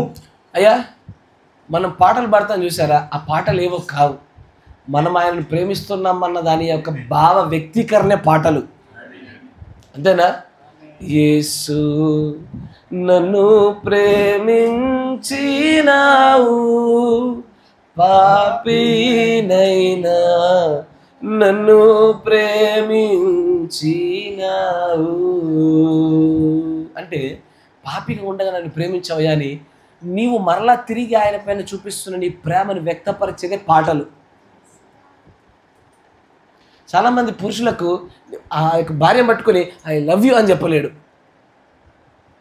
ఎందుకు? సిగ్గు. ఏందది? ఈ బొగ్గే కాదు, చెప్పు, తప్పేం లేదు, నీ భార్యే. ప్రశాంతంగా మనస్ఫూర్తిగా చెప్పి నేను ప్రేమిస్తున్నాను రా తల్లి అని చెప్పు. దానికి అర్థమవుతుందా? అయ్యో, ఏది మీరంతా నవ్వుతున్నారేమి? అయ్యో, మీరు వ్యక్తపరిచింది మీ ప్రేమని ఎలాగో తెలుస్తాయి వాళ్ళకి? కోపాన్ని మాత్రం అద్భుతంగా వ్యక్తపరుస్తున్నారుగా, నచ్చని విషయాలు అద్భుతంగా వ్యక్తపరుస్తున్నారుగా, వాటిలో ఏమాత్రం వెనకాడతలేరుగా. నచ్చినప్పుడు నచ్చిందని చెప్పాలిగా. ఇప్పుడు నచ్చని చెప్తురా లేదా? అమ్మ వాళ్ళకి ఇది నచ్చలేదు, నీలో ఇది మార్చుకో. ఇది చెప్పడానికి ఏమో మాట రాదు, కానీ ప్రేమిస్తున్నా అని చెప్పడానికి సిగ్గుడ్డు వచ్చిందా? బంద్ చేయి ఆ సిగ్గు. ఇంకోసారి సిగ్గుపడేవు. అమ్మ, స్త్రీలు కూడా మీ భర్త పట్ల మీ ప్రేమను మీరు వ్యక్తపరచాలా. స్త్రీలు ఏమంటారు తెలుసా? నాకు వ్యక్తపరిచే విధానం ఇంతే, నేను మంచి కూర వేసి పెడతా, ఇంతే నా ప్రేమ. అంతేనా? గడు హాట్ పాట్ అని ఒక హోటల్ ఉన్నాడు, వాడికి 300 ఇస్తే వాడు వ్యక్తపరుస్తాడు మంచి బిర్యానీ కుండతోని. నీ ప్రేమకు వాడి ప్రేమకు వ్యత్యాసం ఏంది? వాడికి నీకు తేడా చెప్పనా? వాడు తిండి పెడతాడు, నువ్వు తిండి పెడతావు, కానీ వాడు నిన్ను ప్రేమిస్తున్నాను వాడు చెప్పలేడు, నువ్వు చెప్తావు. తిండి పెట్టడం ప్రేమ అనుకోలేని కాకది ప్రేమ కాదు. తిండి పెట్టడం మాత్రం ప్రేమ అనుకుంటున్నారా? అయ్యో, దయచేసి అట్లాంటి ఆలోచన పెట్టుకోబాకండి. ఒక హోటల్కి వెళ్ళి 30 రూపాయలు ఇస్తే వాడు పెడతాడు, మీకు డబ్బులు ఇవ్వండి, మీకు సరుకులు ఉంది, మీరు వంట చేసి పెడతారా? మీరు వాళ్ళకి వంట చేసి పెట్టా, సరుకులు తేవాలగా. మీరు సరుకులు తీసుకొని వంట చేస్తున్నారు, వాడు డబ్బులు తీసుకొని వంట చేస్తున్నాడు. మీరు చూపించే ప్రేమకి వాళ్ళు చూపించే ప్రేమకి ఏ వ్యత్యాసం లేదు. Express it. ప్రేమను వ్యక్తపరచండి. ఇంటికి వెళ్ళాక దయచేసి మిమ్మల్ని ప్రేమిస్తున్నానని చెప్పి మీ భాగస్వాములకు చెప్పండి. ఇది ఏందిరా ఆయన ఇంత ఇగో నా భార్య నేను నిన్ను ప్రేమిస్తున్నానని చెప్తున్నా, ఏముంది ఇంట్లో? ఏనా వింతనా? అంత సిగ్గుపడుతున్నారేంది?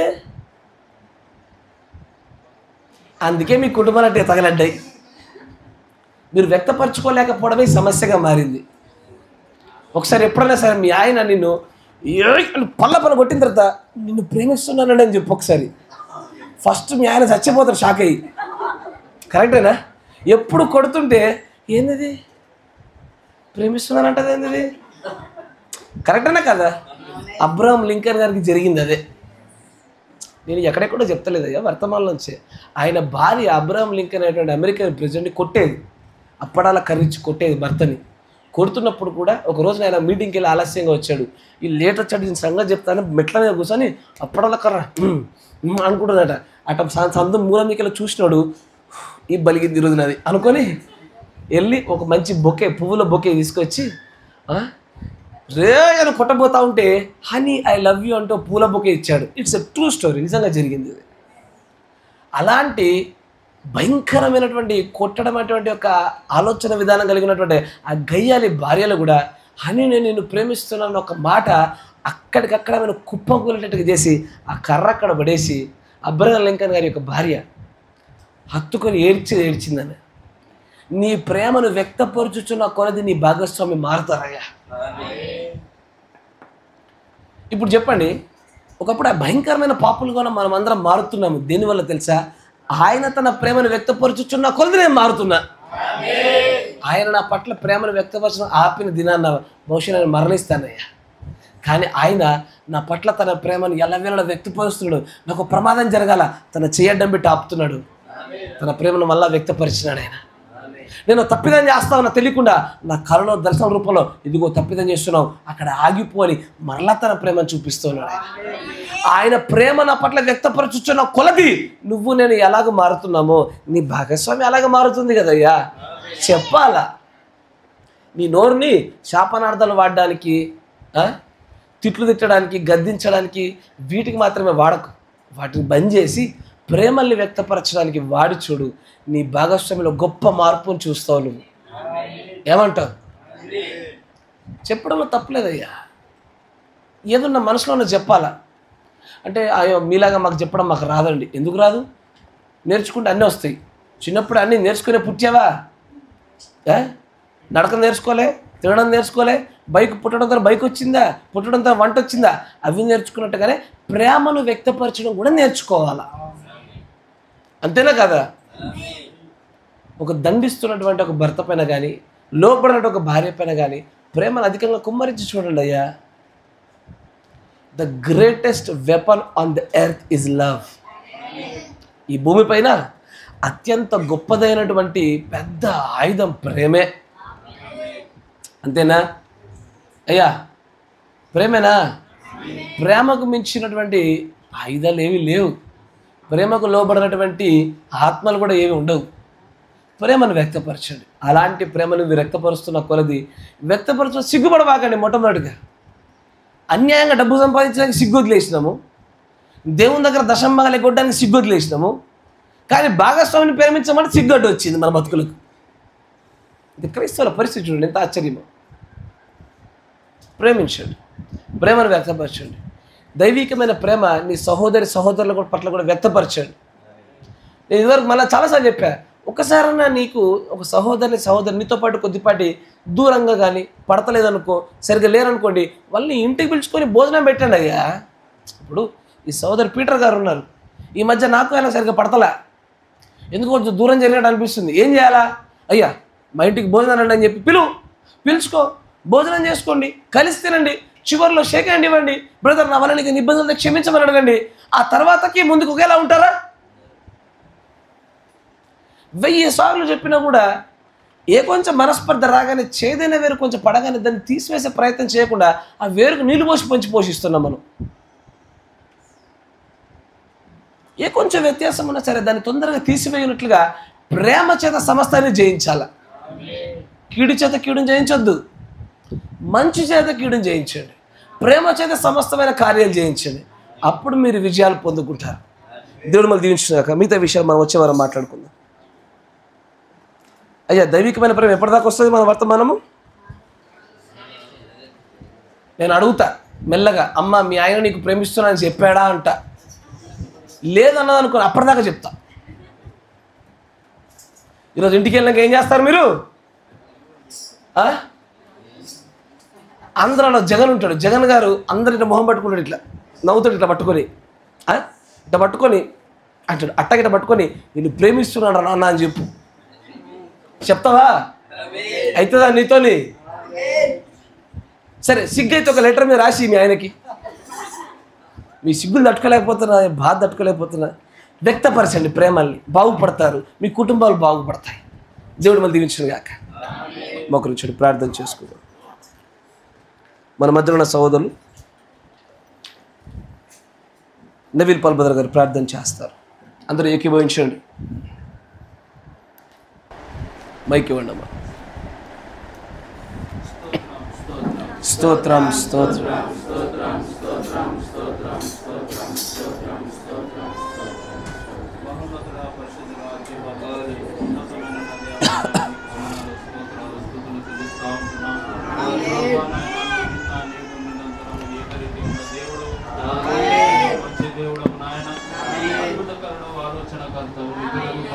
సమాధానాధిపతి నాయనానికి స్తోత్రాలు. ప్రేమించి తండ్రి ప్రభా ఇంత మంచి వర్తమానమును నాయన మాకు అందిస్తున్న విధానానికి నీకు స్తోత్రాలు చెల్లిస్తాము. పాపులంగా ఉన్నప్పుడే నాయన నీ దైవిక ప్రేమతో నాయన మమ్మల్ని ప్రేమిస్తూ ఉంటున్నావు, ఆదరిస్తూ ఉంటున్నావు. ఇదిగో తండ్రి ప్రభా ఆ ప్రేమను నాయన మేము వ్యక్తపరచలేకపోతా ఉంటున్నాము. ఇకనైనా నాయన నీకు స్తోత్రాలు చెల్లిస్తూ ఉంటున్నాము. ఆ ప్రేమ కలిగి తండ్రి ప్రభా నాయన మేము జీవించినట్టు నీ కృపను దయచేయండి. స్తోత్రాలు. నీవు తండ్రి ప్రభా చరిత్రలు లేకుండా ఏ విధంగా అయితే తండ్రి ప్రభా మమ్మల్ని ప్రేమిస్తున్నావు నాయన, మేము అందరిగా తండ్రి ప్రభా సహోదరుల పట్ల తండ్రి ప్రభా నాయన వ్యక్తపరిచినట్టు తండ్రి ప్రభా ప్రతి హృదయాన్ని నాయన మీరు పట్టుమని మేము ప్రార్థన చేస్తాము. ప్రతి హృదయం తండ్రి ప్రభా నాయన నీకు స్తోత్రాలు. చేదైన వేరు ఏది లేకుండా నాయన ఓ తండ్రి ప్రభా మేము ఉండున్నట్టు కృపను దయచేయండి. సమస్త అవరోధాలన్నింటినీ తండ్రి ప్రభా తీసివేయమని మేము ప్రార్థన చేస్తాము. ప్రభా ప్రేమ లేని వాడు నా వాడు కాడన్నా తండ్రి ప్రభా ప్రేమను నాయనానికి స్తోత్రాలు. ఇదిగో మాలో తండ్రి ప్రభా నాయన నువ్వు కుమ్మరించమని మేము ప్రార్థన చేస్తాము. నాయన మొదటగా నాయన మేము ప్రేమించలేము కానీ నాయన నీవేమి నాయన మమ్మల్ని ప్రేమించి ఉన్నావు నాయన. తండ్రి ప్రభా అపరాధములు పాపములు తండ్రి ప్రభా చచ్చిన వారిగా మేము ఉంటున్నాగా తండ్రి ప్రభా నాయన నీ ఉచితమైన కృప చేత నీ ప్రేమ చేత నాయన మమ్మల్ని తండ్రి ప్రభా ఏర్పాటు చేసుకొని ఎన్నిక చేసుకొని తండ్రి ప్రభా నువ్వు నిలబెడుతున్న విధానానికి నీకు స్తోత్రాలు. ఓ ప్రభా నాయన ఈ చరిత్రలన్నిటి ప్రేమలను దాకా తండ్రి ప్రభా ఆ దైవిక ప్రేమను నాయన మేము వ్యక్తపరిచినట్లు దానిని నాయన మేము పొందుకున్నట్లు తండ్రి ప్రభా అవన్నిటిని నాయనానికి స్తోత్రాలు చెల్లిస్తా ఉంటున్నాం. జయించే కృపను ఓ తండ్రి ప్రభా యొక్క ధైర్యమును మాకు దయచేయమని ప్రభా నాయన ఇంకను తండ్రి ప్రభా నాయన ప్రతి ఒక్కరము తండ్రి ప్రభా ఆ ప్రేమను కలిగి తండ్రి ప్రభా ముందుకు సాగునట్టు నీ కృప భాగ్యం మాకు ఇక్కడున్న అందరికి అనుగ్రహించమని మా నాయన నీకు స్తోత్రాలు చెల్లిస్తూ తండ్రి ప్రభా సమస్త మహిమ ఘనత ప్రభావాలు మా ద్వారా మీరు పొందుకోమని మా ప్రభు అయిన యేసుక్రీస్తు నామమున స్తుతించి ప్రార్థన చేయించుకుంటున్నాము.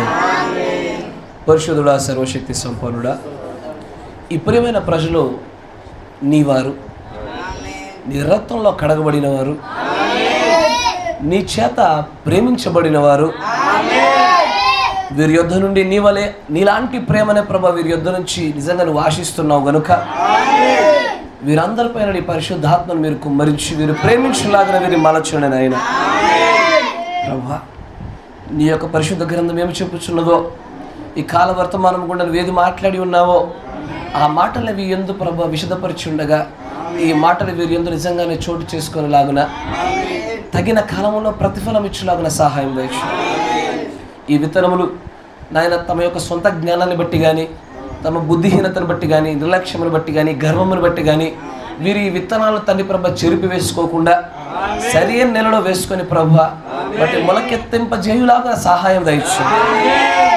కనికర పూర్ణుడా, సమస్తాన్ని ఎరిగిన వాడవు నాయన, ఈ సంఘమును కుటుంబ స్థాయిలో వ్యక్తిగత స్థాయిలో నువ్వు కట్టుటకు నువ్వు అనుగ్రహించుచున్న ప్రతి వర్తమానం బట్టి నీకు వందనాలు ప్రభు. అవును, సమస్త మర్మములని మేము ఎరిగి ఉన్నప్పటికీ కూడా జ్ఞానం ఉన్నప్పటికీ, విశ్వాసం ఉన్నప్పటికీ ప్రేమ లేకపోతే నువ్వు మేము వ్యర్థులం అంటున్నావు కనుక వీరి భక్తి వ్యర్థం కాకుండా లెక్కలోనికి తీసుకొనబడి వీరు తండ్రి ప్రభ రక్షించబడుటకై కావలసిన సత్య విషయమైన ప్రేమ వీరు అవలంబించులాగున వీరిపైన మీ ఆత్మను కుమ్మరించండి. కనికరం చూపి బలపరచమని, స్థిరపరచని, సమస్త కార్యాల మీద తోడుగా ఉండమని, ఈ కానుకలు పెట్టిన ప్రభ గుప్పిలు విప్పిన ప్రతి ఒక్కరిని మీరు ఆశీర్వదించమని, సమకూర్చబడిన ఈ ప్రజలను బట్టి మీ కృతజ్ఞతాస్తుతులు చెల్లించుచు నాయన ఈ యొక్క ఆరాధన కూడిక అంతట్లో మీరు తోడుగా ఉన్నందుకు మీకు వందనాలు తెలియజేస్తూ ప్రభువైన యేసుక్రీస్తు నామములో ప్రార్థన చేయుచున్నాము. ఆమేన్, ఆమేన్, ఆమేన్. Praise the lord.